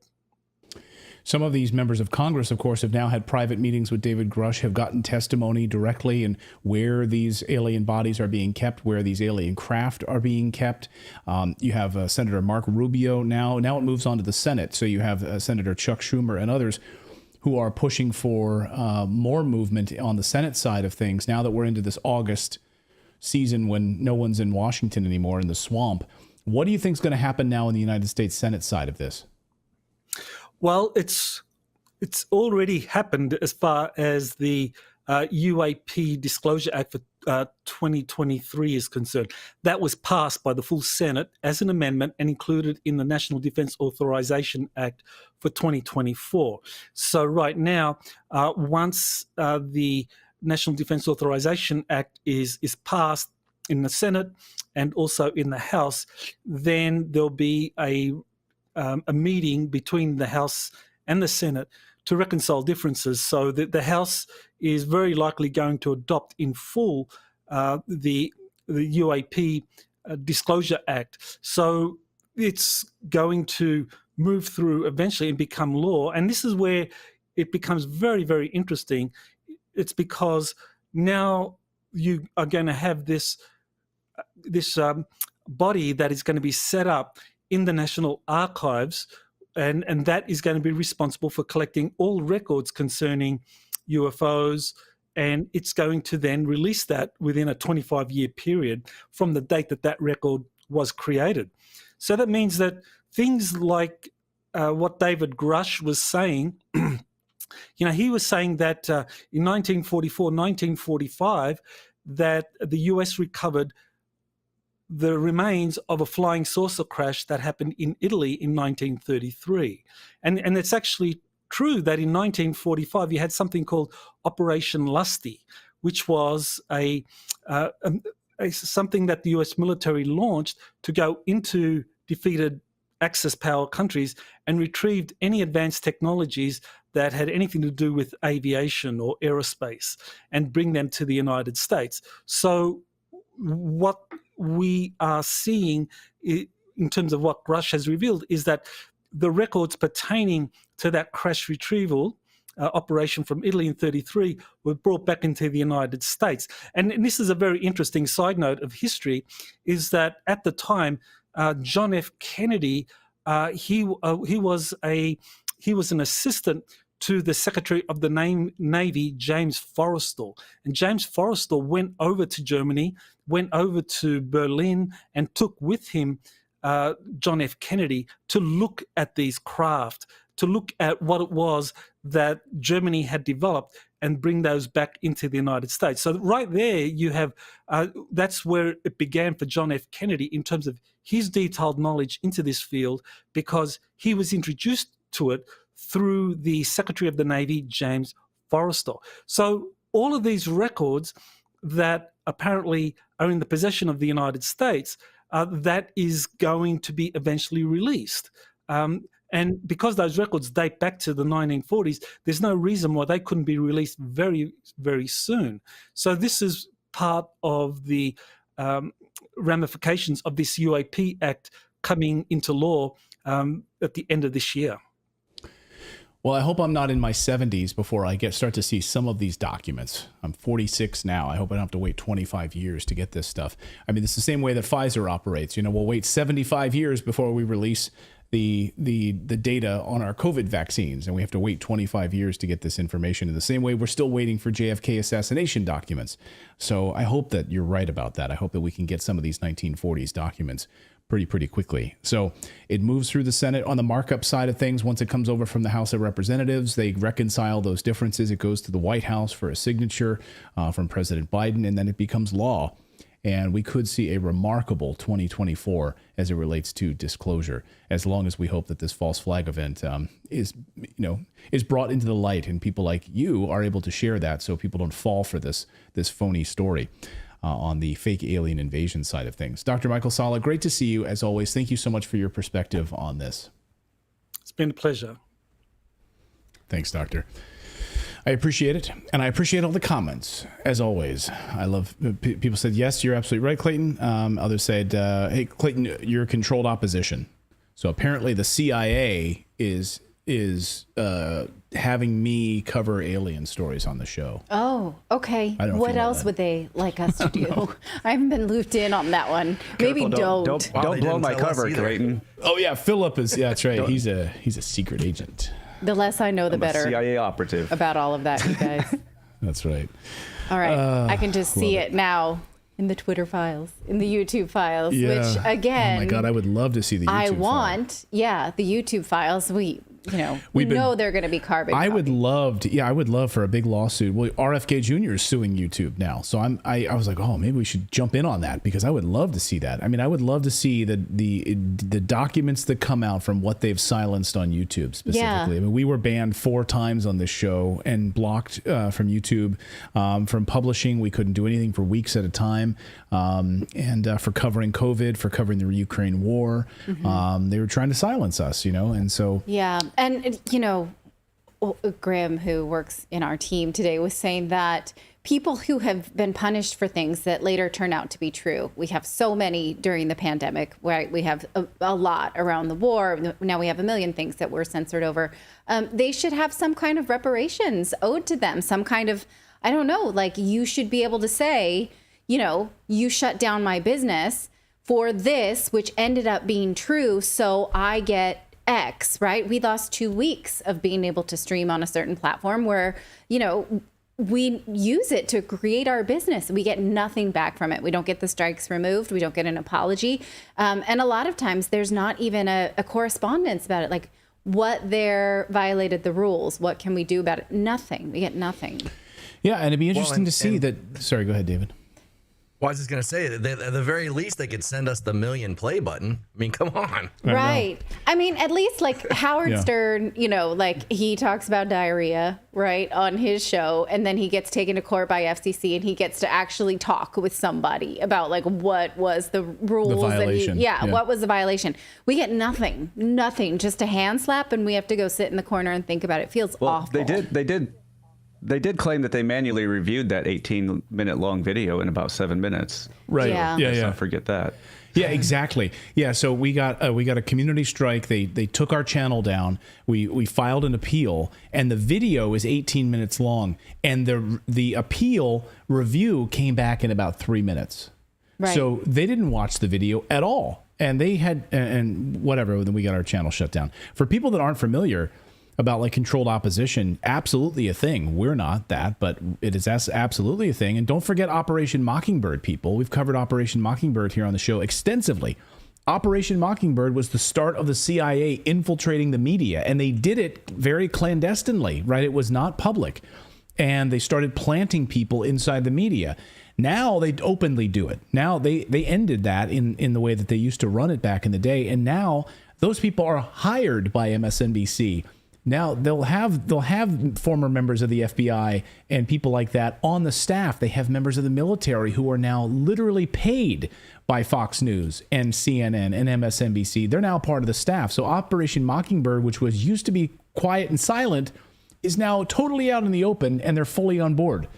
I mean, they want to go. They're like on retainers. Yeah, they're like, oh, we want to bring in. What's the update on Ukraine? Let's bring in General whatever. General Jack whatever to tell us, and he'll give the government's line on it all. I mean, that's exactly how it operates now. So Operation Mockingbird was absolutely massively effective, for the media. Back when you only had 3 television stations back in the day. So I would love to see the YouTube documents and see who they colluded with. They've been sparse, especially in the things released by the attorneys general, lawsuits around the Biden administration censorship of COVID, and the Facebook files from the House Judiciary Committee, Twitter files. Well, Twitter doesn't have that. They maybe were just copied in on, Yeah.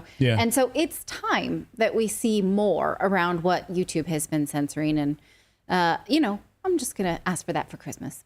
I would love to see That's what I want. Okay. We're going to bring you a story coming up of a young journalist who tried to bring stories about myocarditis to mainstream media outlets and was told they were not interested in covering that. It's a great human interest story around journalists who are just trying to do the work to bring you this information and are shut down left and right. So that story is coming up next. But first, we want to tell you about our friends over at Lear, because you may know that from time to time we have Kevin Demerit, the founder of Lear Capital, on the show to bring valuable insight as to what is happening in our global economies. Recently, Kevin provided insight into why so many countries, led by the BRICS nations, plan to move out from under the U.S. dollar and create a gold-backed currency, and what that could mean to your savings and your retirement. That's why we want to recommend that you call Lear Capital or go to LearRedacted.com and get a free copy of The Tipping Point. That's a report that helps explain how you can protect your savings and retirement with gold and silver. It's only a matter of time until we're forced to use digital currencies. So you better get educated quickly to preserve the wealth that you already had. Now, for the past few years, Clayton and I have been moving away from the US dollar and into hard assets like gold and silver and real estate. You can see the writing on the wall, the need to protect yourselves and your family before it's too late. So you can call Lear Capital, request their special report called The Tipping Point. It's free. You get information about the dollar, the economy, and what it could mean for your savings and retirement. Again, go to LearRedacted.com or call 800-613-3557. Again, this report will open your eyes to what's coming. And we want to thank Kevin and the team at Lear for making this information available to Redacted viewers. So once again, you can call 800-613-3557 or go online right now to LearRedacted.com and click on the link below. That's LearRedacted.com. Well, what happens when you research myocarditis and mainstream publications won't publish your research because they just don't want to hear it? That is exactly what happened to our next guest, and he's here to tell us about it. We're going to talk with Rav Aurora. He's a 22-year-old independent journalist based in Vancouver and the co-founder of the Illusion of Consensus Substack with Dr. Jay Bhattacharya. I'm so glad that you're here to tell this story. I know a lot of our audience has followed you and Dr. Bhattacharya, and they want to know exactly how this unfolded because of this this silence that's been happening and continues to happen around the COVID-19 vaccine. So thank you for joining us. Thank you. Thanks, Natalie, for having me on. Big fan of the show and love what you guys do. Thank you very much. Now, COVID adverse reactions were something you picked up on pretty quickly and started to report it. Tell us tell us your story about how the mainstream media just wouldn't hear it early on and continues to not hear it. Yeah. So early on during COVID, I was not really paying attention to much of anything. I graduated from high school in 2019, and after that, didn't know what the hell was going to go on with my life. I didn't have a plan, didn't have a clear agenda of what I wanted to do. And then BLM happened, George Floyd happened. And right there, I felt this necessity to do some honest reporting and some opinion writing as well about the kind of toxicity of identity politics and the dangers of depolicing. Those are kind of my issues initially. And I wrote about those issues in very prominent news outlets, and that did really, really well for me for a while. Mm-hmm. And I was investigating that issue more and more for several months. The racial issue, identity politics, criminal justice. And then so that's most part of 2020, early 2021. And then in the summer of 2021, when vaccine mandates started being pushed here in Canada, I, just as a responsible, honest citizen, decided to look into it for the first time. Just the efficacy and safety surrounding the vaccines and the whole approval process. And the conclusion I came away at the very, very least in August of 2021 was that this was not the right decision for me as a young, healthy male. But I was completely stunned that the Trudeau government was actually actively coercing this on me, and the provincial government as well. So much so that I couldn't technically exercise at a gym, couldn't go to certain restaurants, couldn't go to large gatherings, weddings, like a bunch of things that I was suddenly barred from, couldn't even leave my country. And my family members, many of whom were also unvaccinated, couldn't go back to India to visit relatives. Like, we were landlocked for not taking an experimental technology. And that to me was completely unexpected, and I did not see that coming at all. And kind of early on, you had echoes during just the initial wave of lockdowns, people talking about, like, the tyrants are going to take over, the authoritarians are going to start taking over your life, and they're going to come for you. And I was like, oh, come on, like, what are they going to do? Worst case scenario. But then, here we are in 2021, vaccines are being mandated. Losing civil liberties because of a vaccine mandate. Yeah. And so I'm just giving you like a brief snapshot here. So from that point, I guess I start wanting to report on this, wanting to report on just the mandates. And then increasingly, I started hearing about a couple of cases here and there of people who had serious heart inflammation after taking the mRNA COVID vaccine, primarily young males.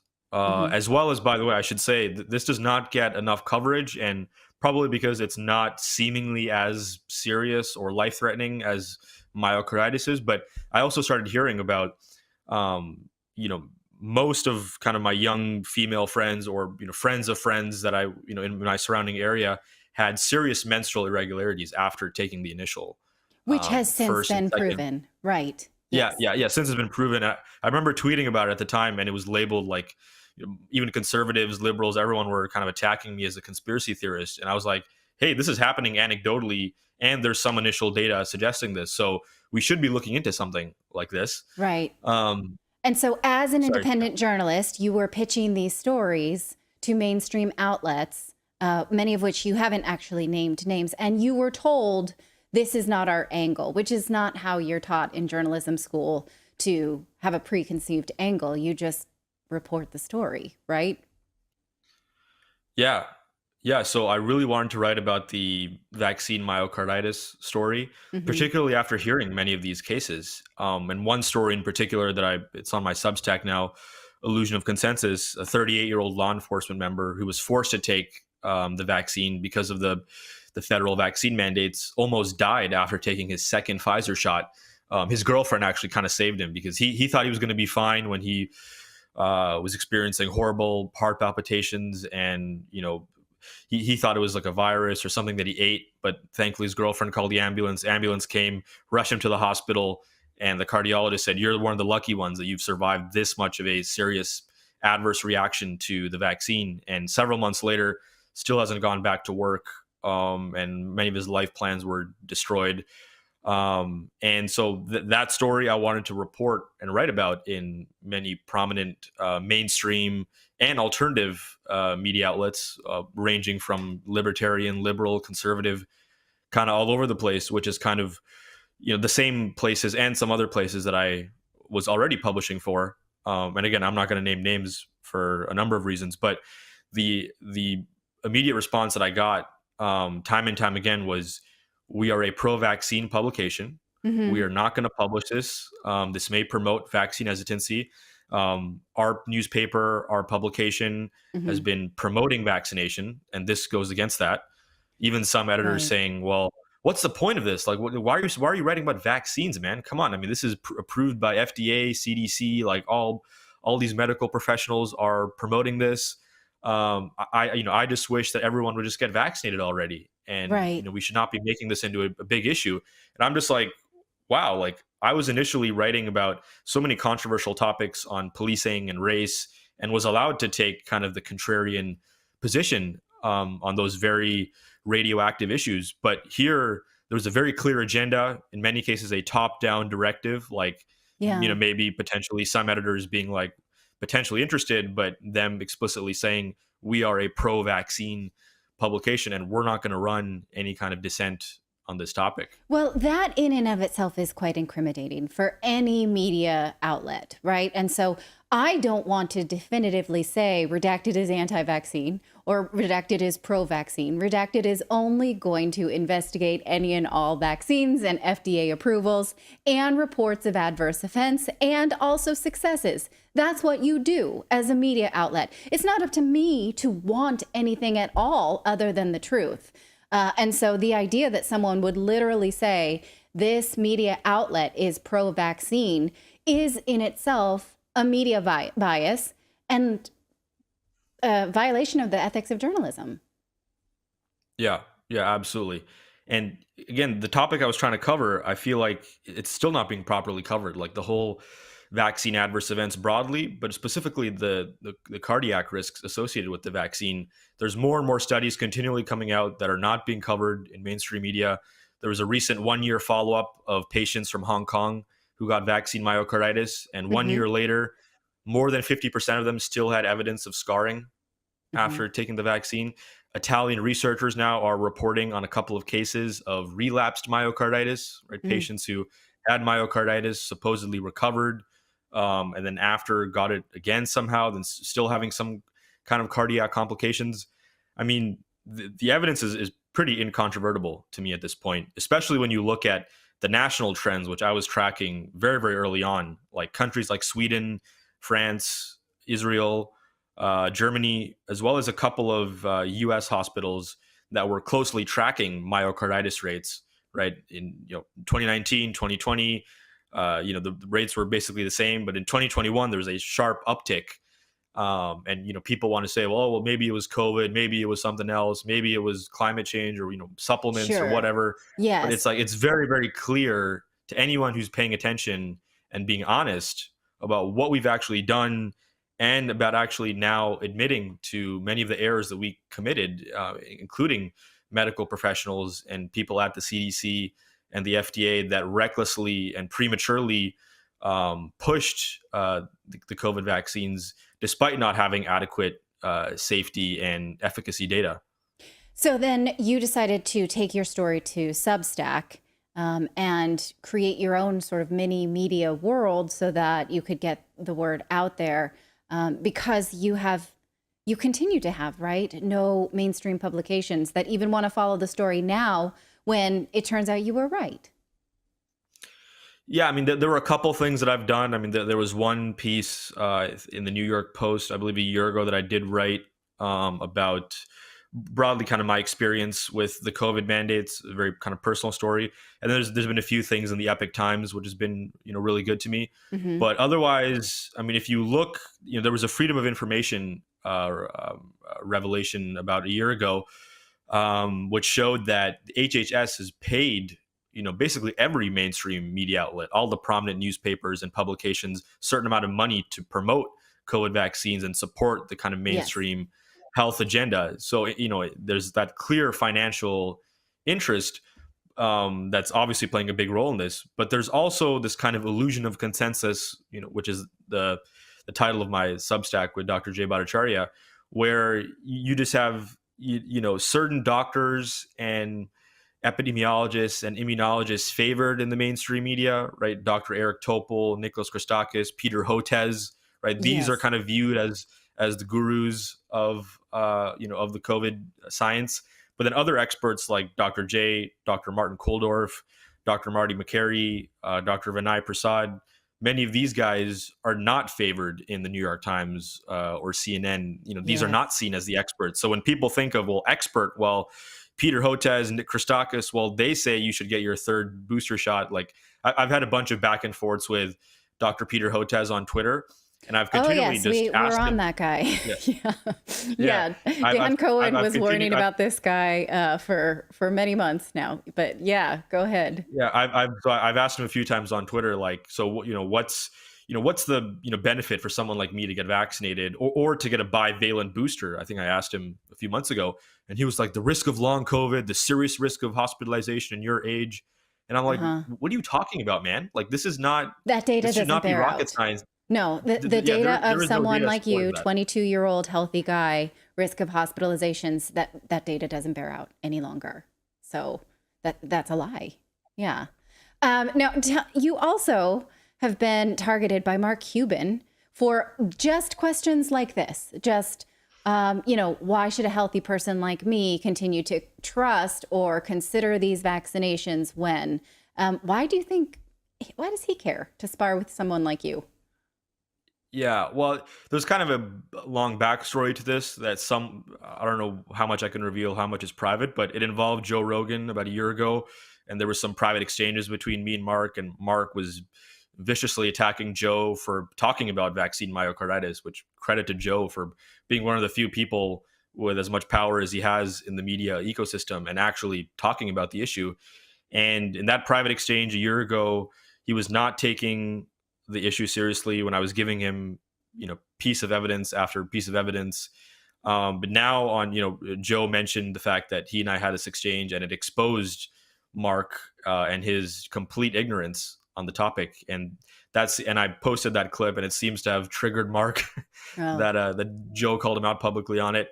And he and I are having this back and forth now where he's, he completely bought the information or the misinformation from the FDA and the CDC. And he's asking questions like, well, why didn't, sports organizations, teams, universities, different groups and organizations demand players not get vaccinated or discourage them from getting vaccinated? Like, why did that not happen? Or why is that not happening right now? Like, why are you the only one who's talking about this? And first of all, I'm like, again, I'm not the only one talking about this. Because he said, I'm very skeptical when one person is saying one thing and, a handful of other doctors to support them when the whole, the overwhelming consensus is actually X, everyone should be getting vaccines safe and effective for COVID. But I was pointing out to him over and over again, sports teams, universities, that many of which continue to mandate booster shots, they relied on the CDC and the FDA. I mean, it's kind of a complex problem with many, many layers, but it's very, interesting on one level, but just tragic and frustrating on another level to see how institutions operate. But, we as a society, we rely on different people for information, right? We rely on our dentists, we rely on software engineers to help us with different issues.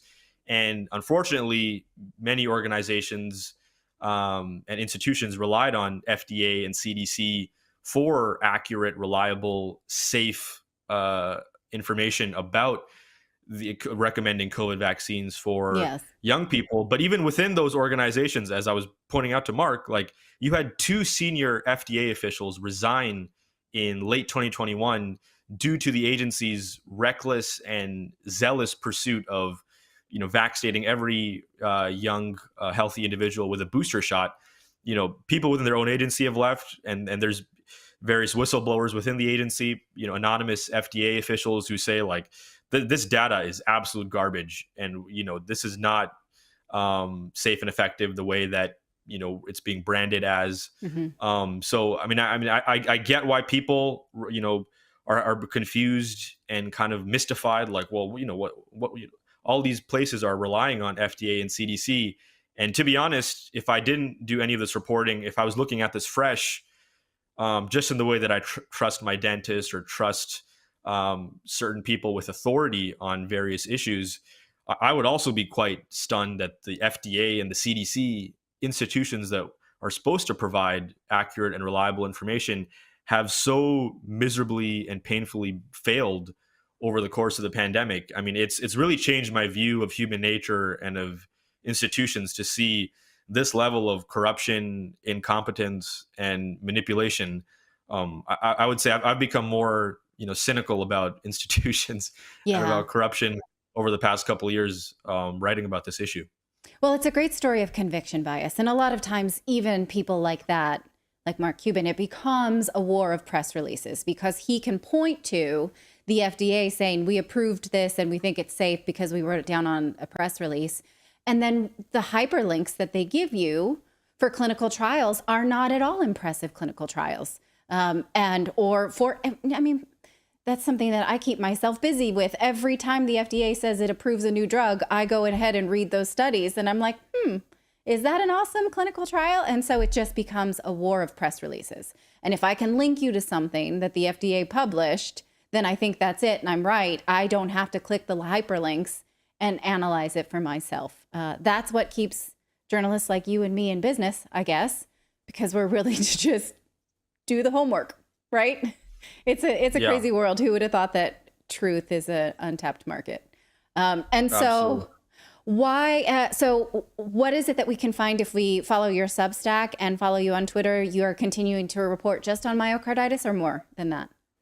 Oh, yeah. No, I mean, that's been the prominent issue over the past year and a half, I would say. But I'm broadly going into big pharma now, doing more and more reporting on multiple different issues. Particularly, I'm very, very interested in mental health and the growing medicalization of mental health issues and the profit motives and the pharmaceutical corruption surrounding that, the growing ADHD crisis and the push for putting your kids on stimulants, some of the increasingly, it's becoming more and more clear, unreliable data surrounding antidepressants, anti-anxiety medications. Like there's a lot of corruption and a lot of manipulation and misleading data of, and mentally I find so interesting because, someone being depressed versus someone being joyful versus someone being in between. I mean, it's a radical change in your life. And the fact that there are things that are governing and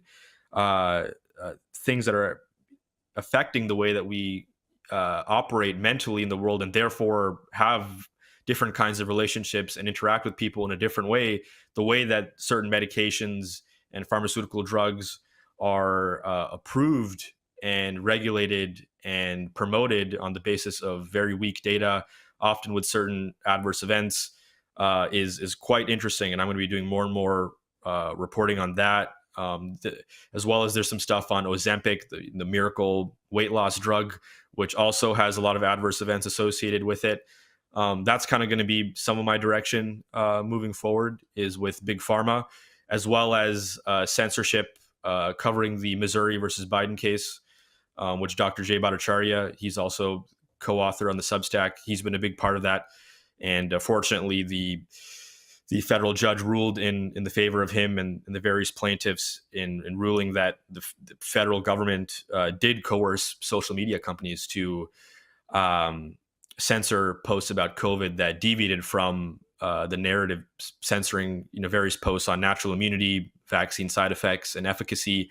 I mean, there's really, there's a lot for conspiracy theorists to mull over and to speculate about, unfortunately, and that's giving rise to certain fringe ideas as well, because certain people are going to be prone to that. But at the very least, there is very controlled, coordinated efforts to censor information, to promote a certain kind of agenda, to inject you with certain kind of vaccines and put you on certain kinds of drugs to regulate your neurochemistry and therefore affect your life. That, to be honest, is quite ominous. And I really hope that more and more people listen to your show and subscribe to our Substack and read the kind of work we're doing, because if we're not aware and we're not mindful and we just rely on mainstream doctors, psychiatrists, the FDA and the CDC, then we're going to be further and further removed kind of from our true nature, to put it in kind of spiritual terms, and away from kind of who we really are, and further down this pharmaceutical